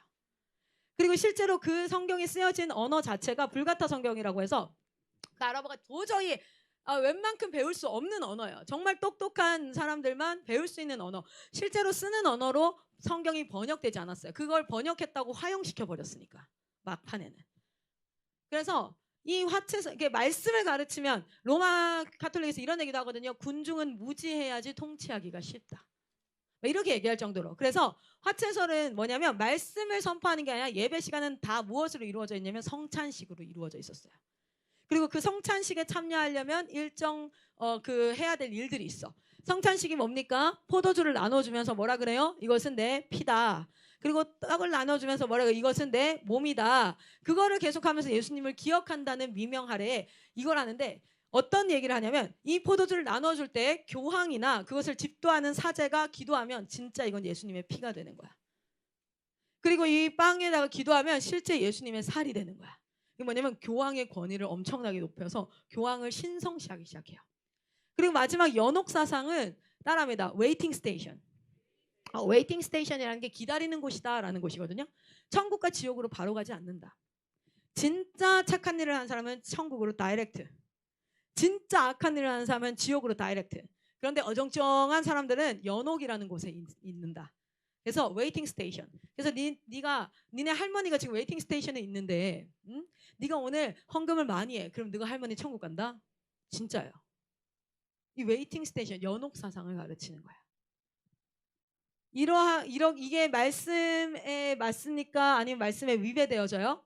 말씀에 위배되어지는데 1000년 동안 계속해서 스며들다 보니까 나중에는 이게 진짜라고 믿고 따르는 거예요. 왜요? 첫 번째, 말씀을 몰라요. 진짜 아무도 말씀을 안 읽어. 못 읽어. 그러니까 기준이 없고 계속해서 신뢰도 있는 교황이 얘기를 하니까. 그런데 이제 사람들이 이때쯤 돼서 한 1400년대 돼서 폭발을 하기 시작해요. 이제 도저히 못 참겠다는 게 몸으로 느껴지는 게 교황은 완전 막 국왕이야. 완전 부자야. 근데 사람들은 그 헌금 내다가 다 가난하게 죽는데 고나 가부들과 사람들이 너무 가난에 찌들고 이게 진짜 하나님의 나라인가? 야 이게 진짜니? 아니잖니. 이 안에서 일어나기 시작하는 거예요.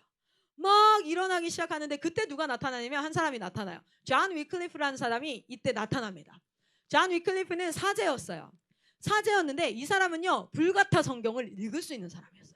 그 당시에 성경을 읽을 수 있는 사람, 성경은 아주 성스러운 거기 때문에 사제들 중에서도 고위급 사제들만 읽을 수 있었어요. 그리고 성경이 없는 성당이 많았어요. 근데 이 사람은 다행히 성경이 있는 성당이었고 그 글을 읽을 수 있는 자였어요. 성경을 읽기 시작하는데 사복음서는 그렇게 얘기 안 하는 거야. 지금 교황의 모습과 예수님의 모습이 너무 다른 거야. 뭐지? 사도행전, 로마서, 에베소서를 읽는데 깨닫기 시작한 거예요. 지금 우리 교회가 썩었다. 지금 우리는 완전 썩었구나. 왜? 말씀을 읽기 시작하니까 야, 이게 하나님이 말하는 공동체가 아니구나 이래요. 그래서 이 사람이 어떻게 하냐면 영어로 처음 번역을 시작했어요. 이 사람이. 그런데 그 번역이 쉬울까요? 어려울까요? 너무 어려워. 죽을 때까지 해도 안 되겠으니까 어떻게 했냐면 자기 제자들을 어떻게 하시냐면 야, 너는 요한복음이야. 너 요한복음 외워. 그래서 자기가 알려줘요. 얘는 외워. 자기 나라 말로 막 가르쳐줘요. 얘는 이제 외우는 거야. 야, 너 에베소서야. 너는 누가복음이야. 너 사도신경, 사도행전, 너 로마서 외우게 해서 자기 제자들이 동네에 가서 뭐 하냐면 그냥 계속 사도행전을 외운 거를 막 얘기하는 거야. This is the Bible. 이게 성경이에요. 그리고 막 동네에 가서 막 하는 거예요. 그래서 그 사람들을 교황이 반가웠겠어요? 안 반가웠겠어요? 말씀을 가르치면 어떻게 되는 거야? 자기가 틀렸다는 게 드러나잖아. 그래서 그 사람들을 핍박하기 시작해요. 그 사람들 놀리는데 뭐라고 놀리냐면 롤라드. 따라합니다. 롤라드. 걔네들을 롤라드라고 놀려요. 쟤네 또라이들이야. 롤라드야. 뭐냐면 동네에서 웅얼웅얼 가리는 사람이란 뜻이에요. 롤라드. 원래 우리 영어로 보면 블라블라블라 이러잖아요. 그렇죠? 그런 것처럼 롤라드가 웅얼웅얼 거리는 사람. 바보들, 멍청이들을 얘기할 때 쓰는 단어가 롤라드. 그게 저작년인가요? 저희 학교 졸업생이었던 한 친구가 속해 있는 기독교 뮤지컬 단체가 있어요. 거기에서 롤라드라는 뮤지컬 했었잖아요. 그게 그 이야기예요. 그래서 위클리프의 제자들이 막 계속 말씀을, 그러니까 사람들이 교황과 교황청은 저게 아닌데 이 말씀이 맞는 거야. 성령이 임하기 시작하는 거야. 왜? 말씀이 선포되어지는 그곳에 성령이 임합니다. 할렐루야. 막 임하기 시작하니까 사람들이 막 변하기 시작하는 거야. 뭐지? 그럼 이거 교황 다 틀렸잖아. 그래서 결국에는 존 위클리프는 이단으로 판명받고 죽임당해요. 그리고 나서 그 존 위클리프의 제자들과 존 위클리프의 그 이야기를 들은 동시대 사람이 있어요. 위클리프의 말년에 그런 일들이 있고 그때 태어난 얀 후스라는 사람이 그 이야기를 듣고, 이 사람 굉장히 똑똑한 사람이에요. 그림을 아주 잘 그리는 사람이에요. 그때 박학다식 했는데 이 사람이 뭐가 되냐면 목사님이 돼요. 그러니까 사제가 되는 거예요. 천주교의 사제가 되는 거예요. 신부님이 됐어요. 그리고 나서 이 사람이 말씀을 읽기 시작하는데 그때 존 위클리프의 이야기를 듣게 되어지고, 그리고 나서 이 사람도 똑같은 마인드를 세팅하게 된 거야. 근데 이 사람은 제자가 있었던 게 아니라 어떻게 사역을 하냐면 그림을 너무 잘 그려서 그림을 그려요. 교황은 겁나 뚱뚱하고 엄청 화려한 옷을 입고 말을 타고 막 가는데 옆에 예수님은 신발도 신지 않은 채로 고아와 과부들을 안고 걸어가는 삐쩍 마른 예수님의 모습을 그린다든지. 무엇을 나타내면 성경과 지금 교황의 모습이, 성경이 말하는 교회와 지금의 교회의 모습이 다릅니다. 이거를 계속 그림으로 그리니까 오히려 이건 파급 효과가 훨씬 컸어요. 왜냐면 글이 아니라 이 사람은 그림으로 갖다 붙이니까 사람들이 그 그림이 막 어느 날에는 동네 빨래터에 붙어 있어요. 어떤 날에는 예배당에 그 복도에 붙어 있어요. 그래서 막 그거 발견해. 사람들이 막 여기도 있고 저기도 있고 그걸 발견하고 이건 무슨 의미지? 하면서 말씀을 계속 궁금해. 그리고 나서 이 사람은 뭐 하냐면 설교를 하기 시작해요. 근데 이 사람도 결국 화형을 당합니다. 이단으로 판명받고 화형을 당하는데, 뭐 화형 당할 때 이제 이렇게 딱 묶였잖아. 그리고 밑에 불쏘시개가 있잖아. 그게 불쏘시개가 뭐였냐면 존 위클리프가 번역했던 영어 성경을 불쏘시개로 불타서 죽어요. 그런데 야누스가 이런 얘기를 해요. 나는 오늘 힘없이 이렇게 죽지만 100년 뒤에 또 다른 한 사람이 일어나서 이런 일을 할 텐데 그때는 당신들은 절대 막을 수 없을 겁니다. 그리고 정확하게 102년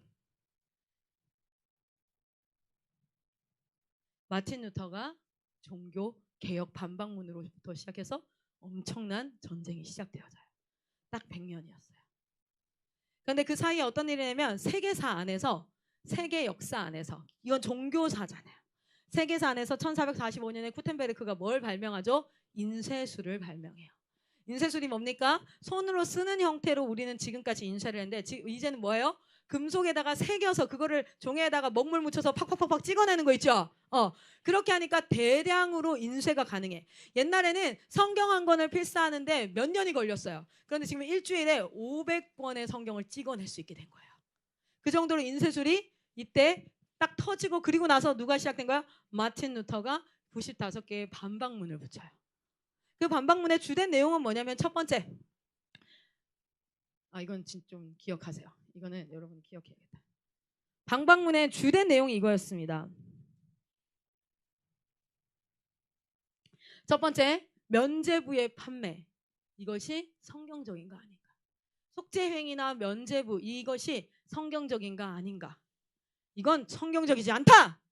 돈 벌지 마라. 돈놀이 하는 것 아니다.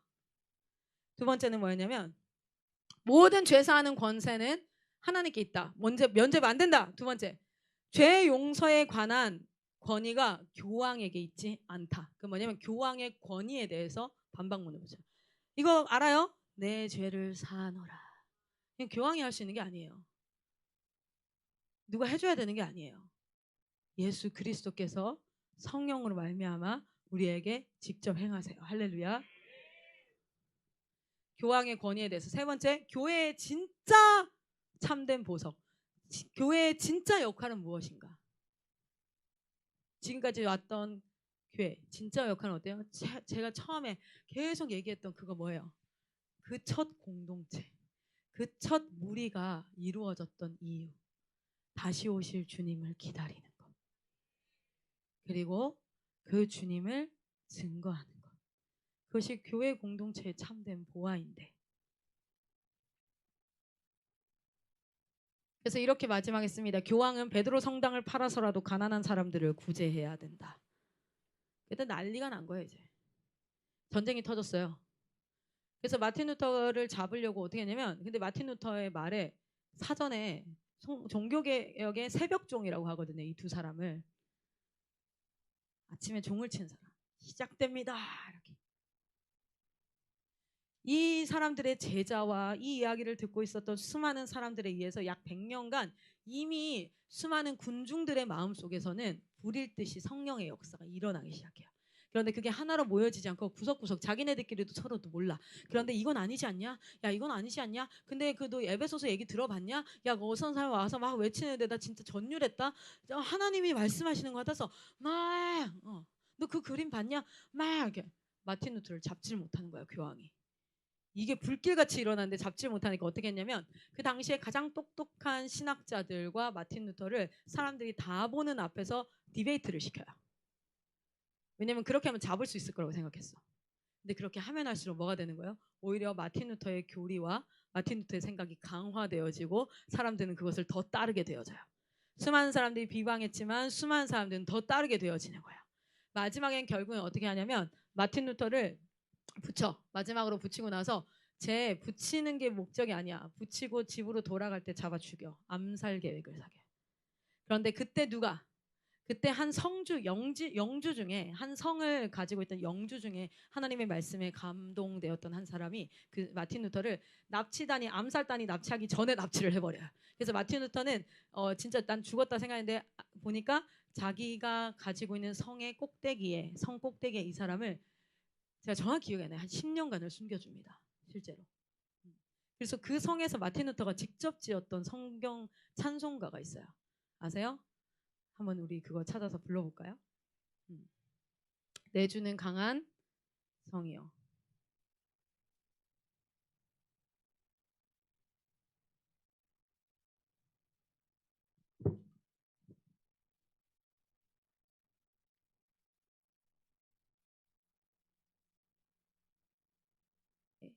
이게 그 성 안에서 마틴 루터가 직접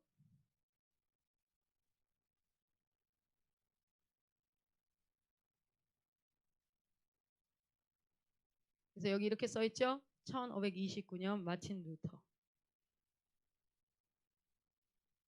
이 찬송의 가사를 보면 내 주는 강한 성이요 방패와 병기 대신이 큰 환난 가운데 우리를 구해내시리로다. 옛 원수 마귀는 이때도 힘을 써 모략과 권세로 무기를 삼으니 천하에 누가 당하랴. 내 힘만 의지할 때는 패할 수밖에 없도다. 힘 있는 장수 나와 날 대신하여 싸우네. 이 장수 누군가? 주 예수 그리스도 만군의 주로다. 당할 자 누구랴? 반드시 이기리로다. 이 땅에 마귀 들끌어 우리를 삼키려 하나 겁내지 말고 섰거라. 진리로 이기리로다. 친척과 재물과 명예와 생명을 다 뺏긴데도 진리는 살아서 그 나라 영원하리라. 아멘. 이 가사가 어디서 나왔는지 보세요. 봅시다. 그리고 나서 종교개혁이 마틴 루터는 독일에서 일어나죠. 그리고 스위스에서는 그 당시 1518년 종교개혁이 있고 난 1년 뒤에 한참 마틴 루터가 쫓겨다닐 때에 그때 쯔빙글리라는 한 사람이 스위스 교회의 담임 목회자가 됩니다. 그리고 그 천주교 성당에 그리고 거기에서 말씀만 가르치기 시작해요. 원래 성찬만 했어. 그 말씀을 안 가르치고 같이 찬양을 엄청 했어요. 그래서 중세 시대에 뭐가 음악하면은 다 중세 시대 뭐예요? 막 핸델, 바흐 어쩌고 저쩌고 막 뭐 음악의 아버지, 어머니, 친척, 며느리 다 나오잖아요 그때. 그죠? 교회 음악이 엄청나게 발전되어지고 막 바로크 양식부터 시작해서 뭐 뭡니까? 그 미술 양식 어마어마. 그 다 성당 지으면서만 발전시킨 거야. 건축, 미술 그리고 음악 막 그 당시에 엄청나게 다 발전하는데 뭐만 말씀은 가르치질 않았어. 그래서 그 말씀을 쯔빙글리가 가르치기 시작하면서 거기서 말씀 개혁이 일어나기 시작해요. 스위스에서 개혁이 이거는 다음번 시간에 이야기를 할게요. 자 그리고 영국에서는 사실 영국의 시작은 굉장히 좀 굉장히 그지 같았어요. 막 이제 막 종교 개혁이 일어나고 막 교황이 막 권위가 흔들흔들 하는 거야. 그런데 그 당시에 교황의 권위가 어느 정도였냐면 왕들은 이혼을 하려면 교황의 허락을 받았어야 됐어요. 교황이 허락을 받으니까 이 왕이 헨리 8세가 완전 막 카사노바 장난 아니에요. 영국 왕 중에 가장 진짜 가장 남봉꾼. 근데 이 사람이 이제 자기가 결혼한 아내 중에 4명을 자기 손으로 죽였으니까. 진짜. 근데 이제 얘가 이혼을 하고 싶은 거야 또. 그래서 이제 교황한테 허락을 받아야 돼. 갔어. 그 당시에 왕비 이름이 캐서린이었어요. 캐서린. 그래서 이제 허락을 받은 교황한테 갔더니 교황이 안 돼 이러는 거야. 그 왕이 왜 안 돼? 보니까 이 캐서린의 가문이 교황에게 가장 많은 헌금을 하는 나라예요. 안 돼. 그거 허락해주면 안 돼. 그랬더니 이제 왕이 헨리 8세 야, 나 종교개혁할 거야. 그러고 시작한 게 영국의 성공이에요. 진짜요. 그래서 캐톨릭의 모든 성만찬이라든지 연옥사상, 뭐 화채설 이런 거 다 가지고 교황에서 왕으로만 바뀌었어. 그런데 영국에 있는 사람이 영국 사람뿐만 아니라 스위스 쯔빙글리를 그러니까 그 종교개혁에 대해서 영국도 어떤 민중들 안에 움직임이 있었는데 야 우리 왕이 한 종교개혁은 껍데기니까 우리 스위스 가서 쯔빙글리한테 배워오자. 그래서 쯔빙글리한테 막 그걸 배워와요 말씀으로. 그리고 들어온 사람들이 영국의 청교도예요. 청교도. 그들이 나중에 핍박받다가 어디 갑니까? 메이플라워 타고 미국으로 넘어간 그 사람들. 청교도. 그 청교도의 아버지가 누구예요? 조나단 에드워드. 막 이런 사람도 있죠. 그렇게 청교도는 그렇게 시작이 되어져요. 어쨌든 봅시다. 여러분 예수님이 승천하시고 난 뒤부터 공동체가 있었어요. 교회 공동체가. 그 교회 공동체가 초대에는 초대교회라는 이름으로 있었고요. 그 다음은 천주교라는 이름으로 있었는데 우리는 따라합니다. 나는 개신교인입니다. 여러분은 기독교인이죠. 그렇죠? 그렇죠. 여러분 교회와 천주교 우리는 기독교 그렇죠? 개신교 천주교 아니죠. 봐봐요. 그 초대교회 모습으로 있다가 그 다음은 천주교라는 이름으로 써요. 캐톨릭. 그리고 우린 누구냐면 이거 틀렸어. 다시 우리 원래 공동체의 모습으로 가야 해. 다시 이 원래 공동체의 모습을 계승해야 돼. 하는 게 누구냐면 지금 오늘날 교회예요. 개신교, 기독교. 개혁주의. 우리는 그런 사람들. 그래서 우리는 뭐라고 얘기하냐면 이렇게 얘기해요. We hold to the five sola of Reformation as our doctrinal standard according to the Reformed faith. 그래서 우리는 오직 말씀이야. 그래서 우리는 오직 은혜로 구원받아. 절대 어떤 속죄 행위에 내 무릎을 막 깨야 되고 내가 막 이렇게 없어. 솔라 피데. 우리는 믿음으로 구원받아. 할렐루야.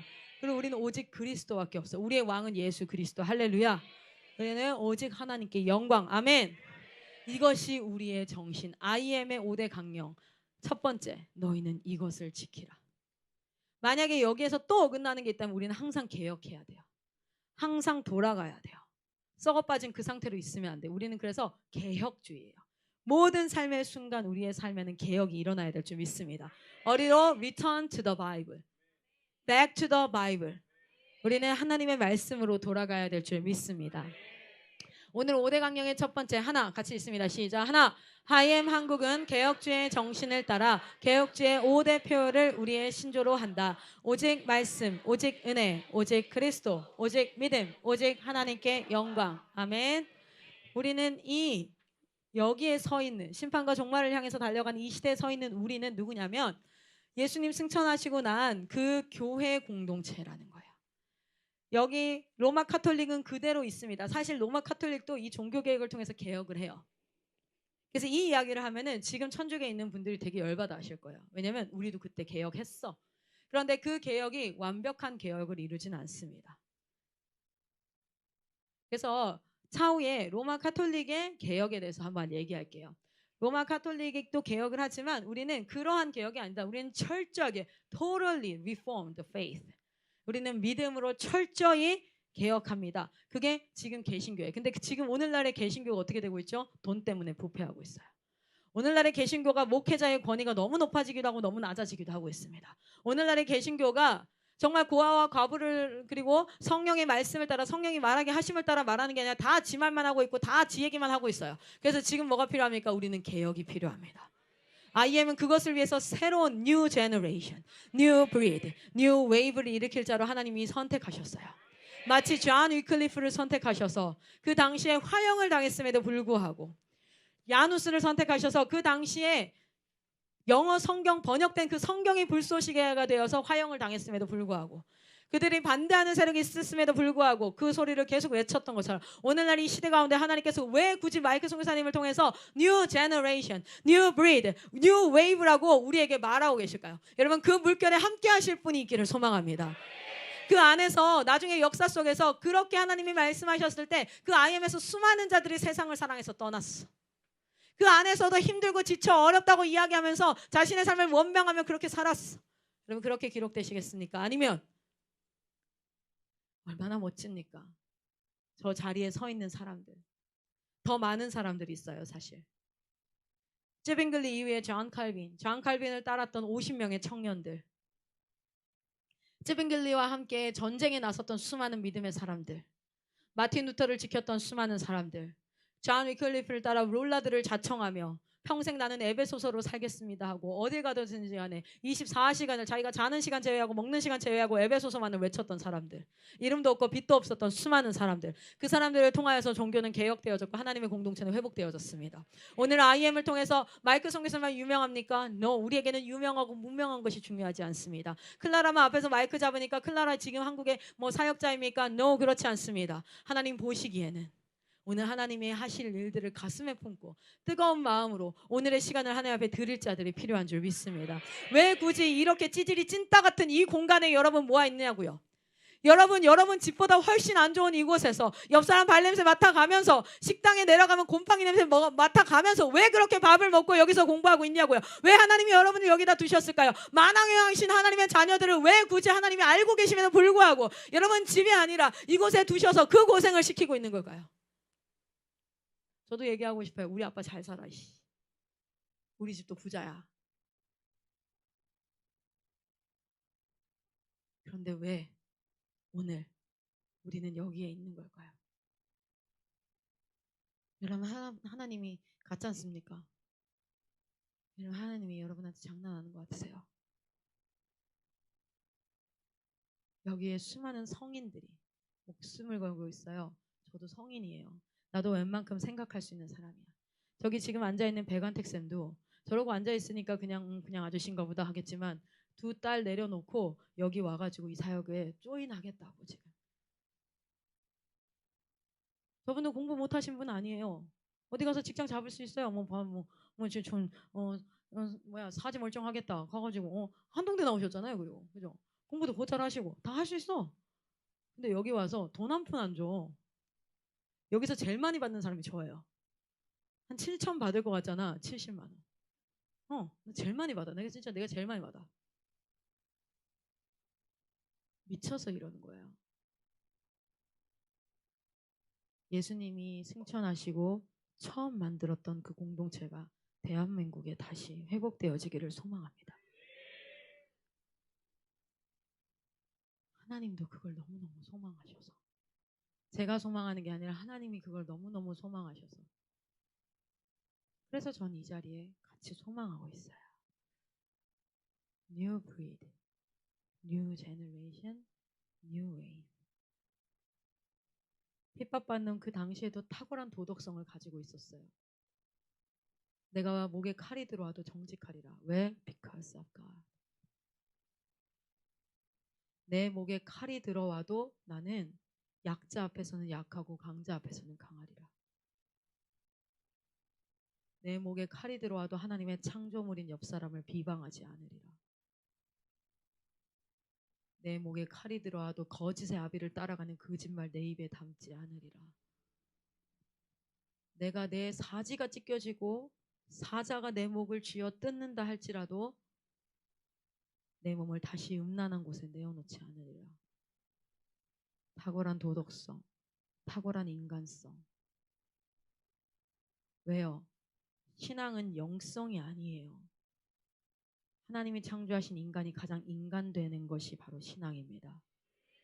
하나님이 창조하신 인간이 가장 탁월하게 하나님의 음성을 쫓아 갈망하는 것. 영성이 좋은데 인성이 좋지 않다는 건 절대 있을 수 없는 말이에요. 개소리야. 자신을 만드신 하나님을 알아가고 닮아가는데 어떻게 인간성이 안 좋을 수 있어? 그거는 영지주의 처음 나왔던 이단의 생각인 거 아세요? 처음 나왔던 이단의 생각이 바로 그겁니다. 영은 깨끗하고 몸은 더럽다. 하나님의 것은 깨끗하고 세상은 더럽다. 이원론 시키는 거. 영성과 인성을 분리시키는 거. 그게 처음 나왔던 이단의 생각이에요. 그게 아직도 한국 교회를 붙잡고 있어. 더러워 죽겠어. 그거 꺼지라 그래. 우린 지금 개혁이 필요한 때예요. 지금 우리는 새로운 것을 이끌어가야 될 때 사단이 여러분을 통해서 장난질을 할 거예요. 힘들다는 말로.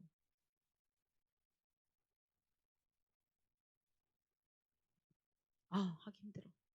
아, 여기 뭐 힘들어. 아이씨, 다 힘들어. 인간 세상 사는 거 다 힘들어. 안 힘들어?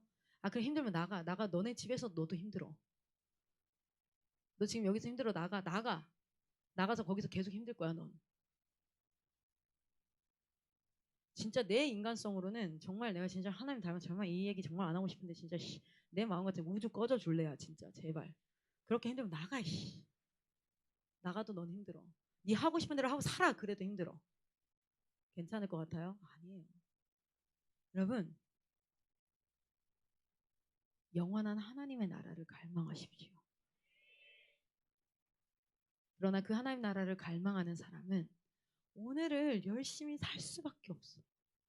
살아야 돼. 그런데 저도 이 자리가 내려가서 저희 가면 귀찮아지고 지루해지고 따분해지고 하기 싫어지고 지금 뭐 다른 거 하면 안 될까? 그것과 싸워서 이길 수 있는 힘이 뭐냐면 매 순간 하나님을 찬양하고 갈망하고 노래하고 내가 그게 안 되면 내 옆 사람과 은혜를 나눠요. 난 찾아가서 하나님의 은혜를 나누고 사역을 나누고 내가 진짜 일하기 싫거든. 내 11월 20일 날 전국대회 있다는데 그거 하려면 겁내 귀찮거든. 해야 될 거 진짜 많거든. 가만히 있는 줄 아세요? 아니요. 그거 가지고 사랑쌤 만나요. 이거 해야 되는데 제시카쌤 만나요. 에밀쌤 만나요. 만나서 계속 얘기하다 보면 그거 하고 있어 내가. 돼. 그리고 내가 그것을 이기고 그 일을 했을 때 얼마나 아름다운 결과가 있을지를 알아요. 여러분 혼자 일 못합니다. 혼자 공부 못해요. 정신 차려. 네가 뭐 언제부터 공부를 잘했다고. 혼자 못해. 그러니까 같이 하라고. 같이 만들고 같이 서로 이끌어주고 네 혼자 잘난 척 하려고 하지 말고. 왜냐하면 지금 하나님이 새로운 세대를 일으키고 있어요. 대한민국의 지금까지는 체면 문화 잘해서 만들어서 결과 딱 보여주면 사람들이 와 하는 거 즐기고 싶어서 사람들 앞에서 못하는 모습 보여주면 쪽팔리는 거라고. 내가 혼자 심어서 이렇게 잘 만들어서 보여줘야지. 그럼 사람들이 와 하겠지. 그 문화가 굉장히 익숙한데 아니요. 처음부터 못하는 거 다 보여줘. 영어 설교를 진짜 하고 싶으면 영어 설교 잘 준비해서 영어 설교 딱 서는 게 아니라 처음 내 영어 설교 그냥 해. 진짜 더럽게 못하는 걸 여러분이 다 알아. 그리고 1년 뒤에 내가 잘하게 돼. 그럼 여러분이랑 나는 무엇을 깨달아요? Wow, everything is possible. 우리는 못하는 걸 숨겨서 나중에 잘하게 만들어서 보여줘야 되는 게 아니에요. 그래서 많은 사역자들이 자기는 실력이 없어서 그거 보여달라고요. 거기서부터 시작하라고. 새로운 세대예요 지금. 이 새로운 세대 가운데 하나님께서 무슨 일들을 행하실까? 여러분의 삶의 태도가 바뀌기를 소망합니다. 여러분이 존 위클리프일지 모르잖아요. 대한민국에 지금 종교 개혁이 올 때가 맞거든요. 누구나 다 그렇게 얘기하고 있어요. 근데 여러분이 야누스일지 알아요? 여러분이 마틴 루터일지, 여러분이 쯔빙글리, 여러분이 존 칼빈, 여러분이 이 사람들일지 모르잖아요. 하지만 헨리 8세는 되지 마세요. 저건 좀 그렇잖아요. 그죠? 오늘 여러분의 삶 가운데 하나님께서 진짜 여러분을 통해서 하시고자 하는 일들이 있어요. 대한민국에 새로운 바람을 일으키시고자 할 때, 그리고 IM을 선택하시고, 그리고 그 IM을 통해서 지금 사역의 붐을 일으켜 가고 계시는데 아마 믿지 못하는 자들은 떨어져 나가야겠지요. 그러나 여러분, 저희가 항상 외칩니다. IM이 사라지는 게 꿈이에요. IM이 필요 없어지는 나라. IM이라는 곳이 없어도 되는 나라. 그게 우리의 꿈이에요. 하나님 나라. 거기는 IM이 뭐가 필요하니? 그게 우리 꿈이에요. 그러니 걱정하지 마세요. IM이 그래서 기도하세요. IM이 정말 타락하고 부패하지 않고 주님 하라 하시는 성령의 음성을 쫓아 살다가 주님 그만하라 하시면 싹 사라지는 공동체 되게 해주세요. 전 지금부터 고민합니다. 난 어떻게 사라질까? 나의 인생의 끝은 어떻게 맺어야 될까? 제발 추잡하지 말아야지. 제발 찌질하지 말아야지. 제발 사단의 그 꼬임에 넘어가서 찌질이 찐따처럼 돈 놓지 못하고 권력 놓지 못하고 사람들의 인기 놓지 못해서 정말 추악한 모습 보이지 말아야지. 하나님이 지금 IM을 통해서 이 교육 사역을 통해서 대한민국에 새로운 바람을 일으키고 있어요. 간절히 기도합니다. 이것이 성령의 바람이기를. 사람의 욕심과 이런 인본주의가 전혀 들어가지 않은 하나님의 일하심이기를. 그리고 역사 속에서 그것이 증명되어지기를 소망합니다. 여러분, 이 당시에는 이 사람들이 소수였어요. 이 사람들이 소수였다고요. 역사에서 보니까 수많은 그 당시 살았던 사람들은 아무도 기억되지 않았어요. 이 사람들은 기억되어져요. 오늘 우리는 소수일지 모르나 하나님이 하시고자 하는 일들을 감당할 때 우리는 하늘의 별과 같이 기억되는 자가 될 줄 믿습니다. 이 시간 같이 기도하고 마치도록 하겠습니다.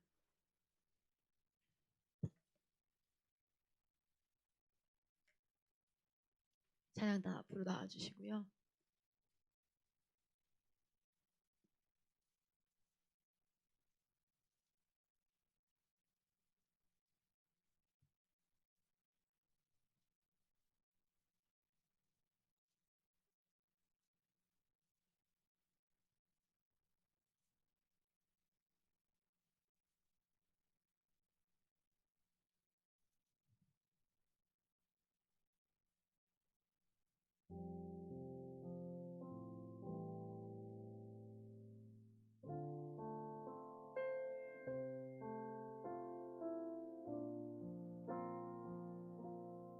사도행전 28장에 보면 16절에 바울이 로마에서 전도를 시작합니다. 우리가 로마에 들어가니 바울에게는 자기를 지키는 한 군인과 함께 따로 있게 허락하더라. 가택연금되죠. 근데 거기 한 군인이 자기를 지켜. 그런 곳에서 이제 전도하기 시작해요. 그리고 이제 뭐 재판도 받고 여러 일들이 일어납니다. 그들이 날짜를 정하고 그가 유숙하는 집에 많이 오니 바울이 아침부터 저녁까지 강론하여 하나님의 나라를 증언하고 모세의 율법과 선지자의 말을 가지고 예수에 대하여 권하더라. 예수님 승천하시고 나서 남은 공동체는 딱 하나예요. 다시 오실 주님을 기다리는 공동체. 저는 오늘도 그것을 기다립니다. 삶의 상황 가운데 이렇게 살아서 될까라는 고민이 들기도 하고 불안함이 엄습하기도 해요. 오늘 아침에도 지금 아마 수술이 이제 거의 끝나갈 텐데 오늘 아침 8시 30분에 필승이가 수술에 들어왔어요. 그래서 오전에 이제 끝난다고 들었어요. 아직 끝났다고 연락을 받지는 못했는데 불안함이 엄습해요. 아이가 사진을 찍고 이제 사진을 보내줬거든요. 저한테. 제이콥쌤이랑 둘이 이제 찍은 사진, 수술 패드 위에서 머리 이렇게 그것까지 다 쓰고 이제 이렇게 사진을 찍었더라고요. 이 아이를 보지 못하면 어떡하지? 라는 그런 불안함. 여러 생각이 들 때 항상 저의 신앙을 붙잡는 것은 하나입니다. 나는 다시 오실 주님을 기다려. 제가 제 아이를 양육하는 목적도 하나입니다. 다시 오실 주님을 기다리고 살아야 돼.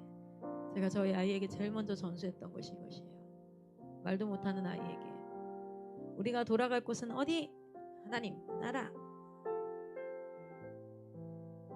오늘 아침에 영상통화를 하면서 이렇게 얘기했어요. 별 수술 아닌데도 괜히 눈물 나니까. 필승아, 우리가 돌아갈 곳은 어디? 하나님 나라. 맞아, 그거면 돼.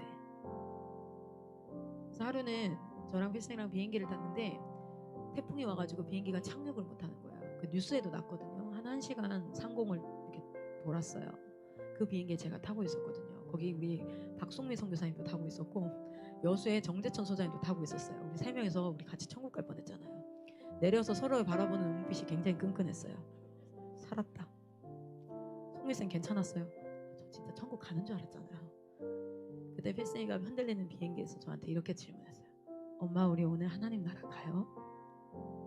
그때 하나님께 감사했어요. 죽음의 순간에 이렇게 이야기할 수 있다면 충분합니다, 하나님. 근데 제가 얘기했어요. 하나님이 원하시면 오늘 가야 할 수도 있어. 필승이가 저한테 이렇게 얘기했어요. 아빠 못 보고 가요? 아빠랑 필리핀은 못 보고 갈 수도 있지. 가면 만날 거야. 그리고 옆에서 믿지 않는 아저씨인 것 같은데 쌍욕을 하고 있는 아저씨에게 괜찮다고. 그 아저씨에게. 여러분, 여러분을 붙잡는 신앙은 무엇입니까? 저를 붙잡는 신앙은 다시 오실 주님을 기다리는 믿음입니다. 성경을 읽을 때마다 궁금해요. 어젯밤에 제가 한 10시 반쯤에 필승이를 이제 두고 제이코쌤이랑 교대하고 나오는데 병원의 문을 탁 나오는데 거기는 이제 관절염 센터예요. 정형외과 애들만 다 입원하는 곳인데 근데 밖은 어두컴컴하고 옆에는 담배 피는 몇몇 사람이 있어요. 휠체어 타고 담배 피고 있더라고요. 제가 얘기했어요. 금연구역이에요. 세상 오지랖이 넓거든요. 여기 금연구역이에요. 그러니까 건물 밖은 괜찮대. 그렇지 않아요. 뒤에 나오잖아요. 병원 내외 전지역 얘기해줬어요. 왜냐면 사실은 지나가고 싶었는데 그 아저씨 건강 위해서. 아저씨 기도할게요. 수술 언제세요? 왜냐면 거기는 웬만하면 다 수술 기다리시는 분들이에요. 수술하고 나면 못 다니거든요. 다 뼈 수술이라가지고. 수술 언제세요? 그러니까 내일이래요. 답답해서 담배 좀 피러 나왔습니다. 아가씨 빨리 피고 들어갈게요. 아가씨라고 해서 고마운데 아줌마인데요. 일단 아저씨한테 아저씨 기도할게요. 저희 아들도 내일 수술해요. 그랬더니 숙연하게 담배를 끄시더라고. 아들이 몇 살이에요? 5살. 만 5살, 6살이에요. 아이고 어디가 아파서 그 어린애가 대학병원에서 수술을 한다니까. 네, 종양이 있어요. 그때 아저씨가 다시 숙연해져가지고 아저씨는 왜 그래요? 봤더니 다리가 잘려있더라고.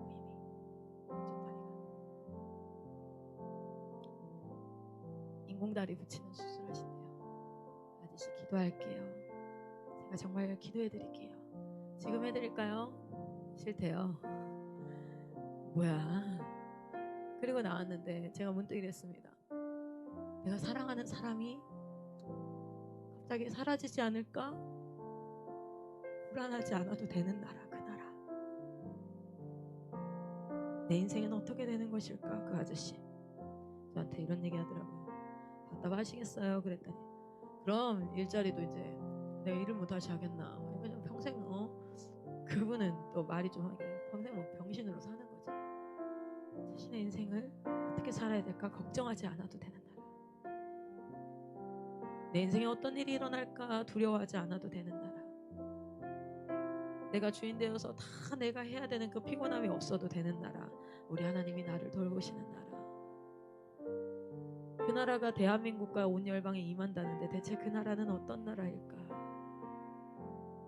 그 어둠을 뚫고 주차장까지 가는데 그런 생각을 했어요. 하나님 나라, 그 나라는 어떤 나라입니까? 다시 오실 주님을 기다립니다.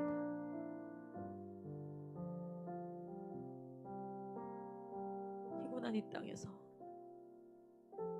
피곤하고 고된 이 땅에서 그래도 주님이 계셔서 제가 여기까지 살아올 수 있습니다. 그런데 이런 주님을 의지하지 않고 의지하지 못하고 자신의 모든 힘듦을 오롯이 다 인생의 허망함과 불안함과 두려움을 견디며 살아가는 수많은 사람들을 향한 연민이 들었어요. 기도하지 못하는 사람은 얼마나 힘들까? 그 아저씨처럼 얼마나 답답하면 줄담배를 그렇게 줄줄이 피고 있을까? 그것이 내 몸에 안 좋다는 것을 알고 있음에도 불구하고, 그리고 일부러 아저씨 기도할게요 하고 이렇게 몸을 만졌어요. 성추행이 아니라 내 안에 있는 따뜻한 이 성령이 이 아저씨에게 조금이라도 위로가 되기를.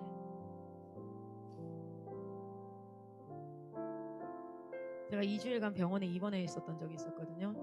제 옆에 아줌마 전도했거든요. 포항에서 오신 분인데 겁내 억센 분이야. 장난 아니야. 어딜 가나 하나님이 전도하라는 부담을 주시는 게 아니라요, 연민과 불쌍함을 줘요. 그건 제 마음이 아니라 하나님 마음이에요.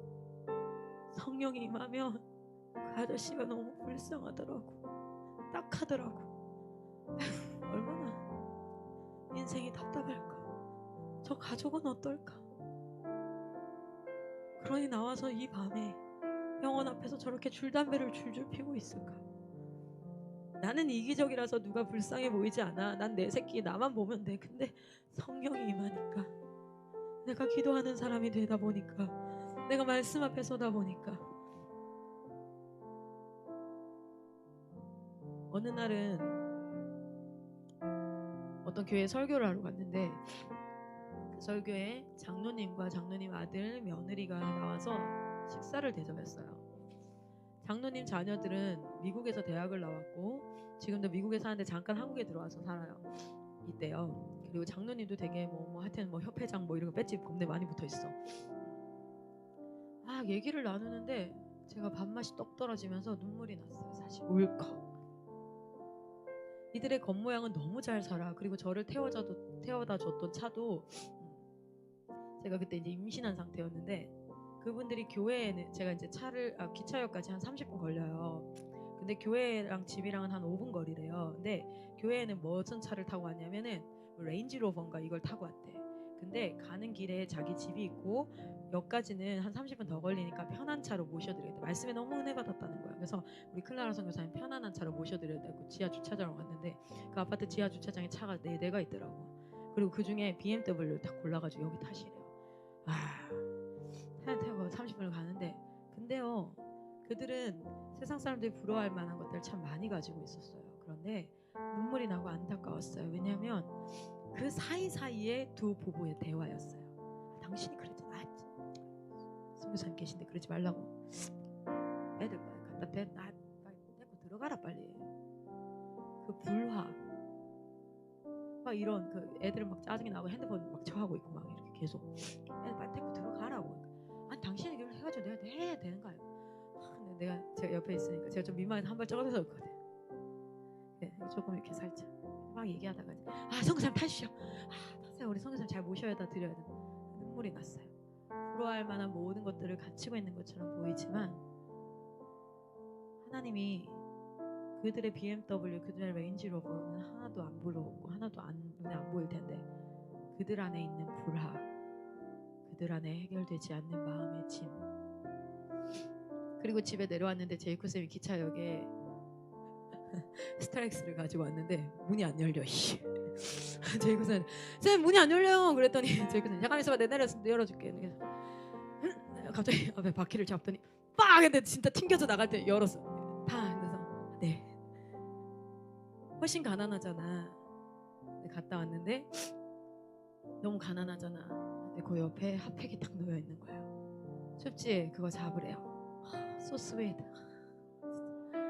이렇게 잡고 제가 오늘 이제 말씀 나누면서 참 이랬다고 이러니까 이제 얘기 들어주고 이렇게 하는데, 와우, 하나님 나라는 어디일까? 하나님 나라는 어떤 곳일까? 하나님 나라가 임했다는 것은 어떤 의미일까? 여기 건물 진짜 안 좋아. 여기 되게 힘들어. 그런데 여기에 하나님의 말씀이 임하지 않으면 너희는 그냥 개고생하는 거야. 그리고 힘들고 어렵고 짜증나고 막 옆 사람 욕하고 물 안 나오고, 내가 오늘 아침에 머리 감으러 갔는데 4층에 물이 안 나와서 올라갔는데 5층도 물이 안 나와. 이런 그냥 개고생하고 끝나는 거야. 그러나 이 어려운 가운데서도 하나님 나라가 임하면 이것은 천국이 돼요. 갈망했어요. 우리 이 개신교 리포머 천주교의 끝자락에서 다시 하나님의 공동체로 회복하자. 우리가 지금 있는 공동체는 건강하지 않아. 이 하나님의 공동체를 건강하게 회복하자. 저는 한국교회를 너무너무 사랑합니다. 왜냐하면 지역교회는 적이 아니라 내 고향이고 내가 속한 공동체이기 때문에 지체예요. IM 선교회와 함께 지체예요. 그리스도를 머리로 한 우리 모두는 지체예요. 내 지체가 아프면 나도 아파. 내 지역교회가 아파서 나도 아파. 욕할 대상이 아니라 비난하고 비방할 대상이 아니라 우리 돌아가자 라고 외치기 위해서 이 사역하고 있어요. 우리 잘하고 있지? 야 지역교회 우리 따라해봐. 그런 자세가 아니에요.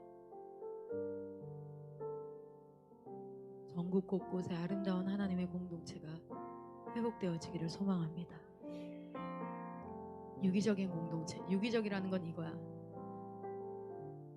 아프지? 너도 아파야 돼. 이게 유기적이란 뜻이야. 얘가 아픈데 이거 구경하고 있잖아. 걔는 절대 유기적이 아니야. 유기적이라는 건 우리는 같은 몸이란 뜻이에요. 얘가 방금 수치를 당하잖아. 그럼 그 옆 사람도 같이 수치를 당한 것 같아야 돼. 아니면 구경꾼이에요. IM부터 이걸 이루자고요. New generation, new breed, new wave. 뜨겁게 사랑하십시오. 탁월하게. 강력하게 훈련 받으십시오. 탁월하게. 미친 듯이 하나님 앞에 예배하고 달려가는 하나님의 세대가 일어나기를 소망합니다. 우리 같이 찬양하도록 하겠습니다. 이 땅의 황무함을 보소서. 이 땅의 황무함을 보소서.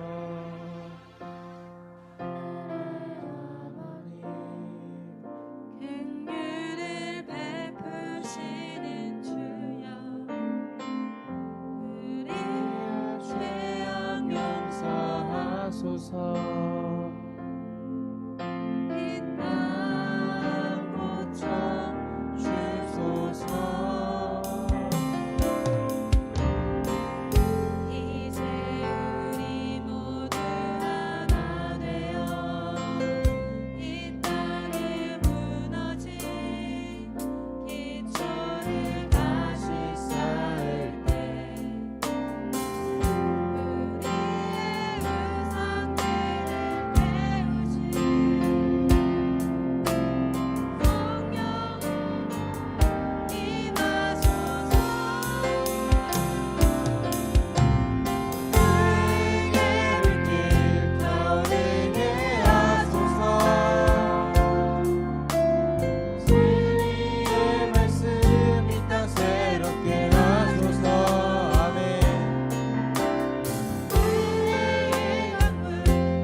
원하심을 따라 말하는 세대가 일어난 줄 믿습니다. 우리 안에 아름다운 이 공동체가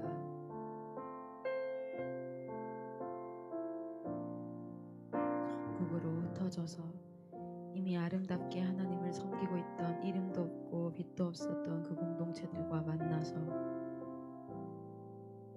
더 아름다운 하나님의 영광을 나타내는 그러한 사역을 이루게 하여 주시옵소서. 위가 있고 아래가 있고 경중이 있는 그러한 공동체가 아니라 성령으로 하나 되어서 다시 오실 주님을 간절히 기다리며 그 안에서 오늘 일어나는 모든 일들을 여유롭게 바라보며 하나님 어떻게 하길 원하십니까? 라고 이야기할 수 있는, 그리고 여전히 주님이 주인되지 못한 수많은 영혼들을 향해 오늘도 증인의 역할들을 능히 감당하는,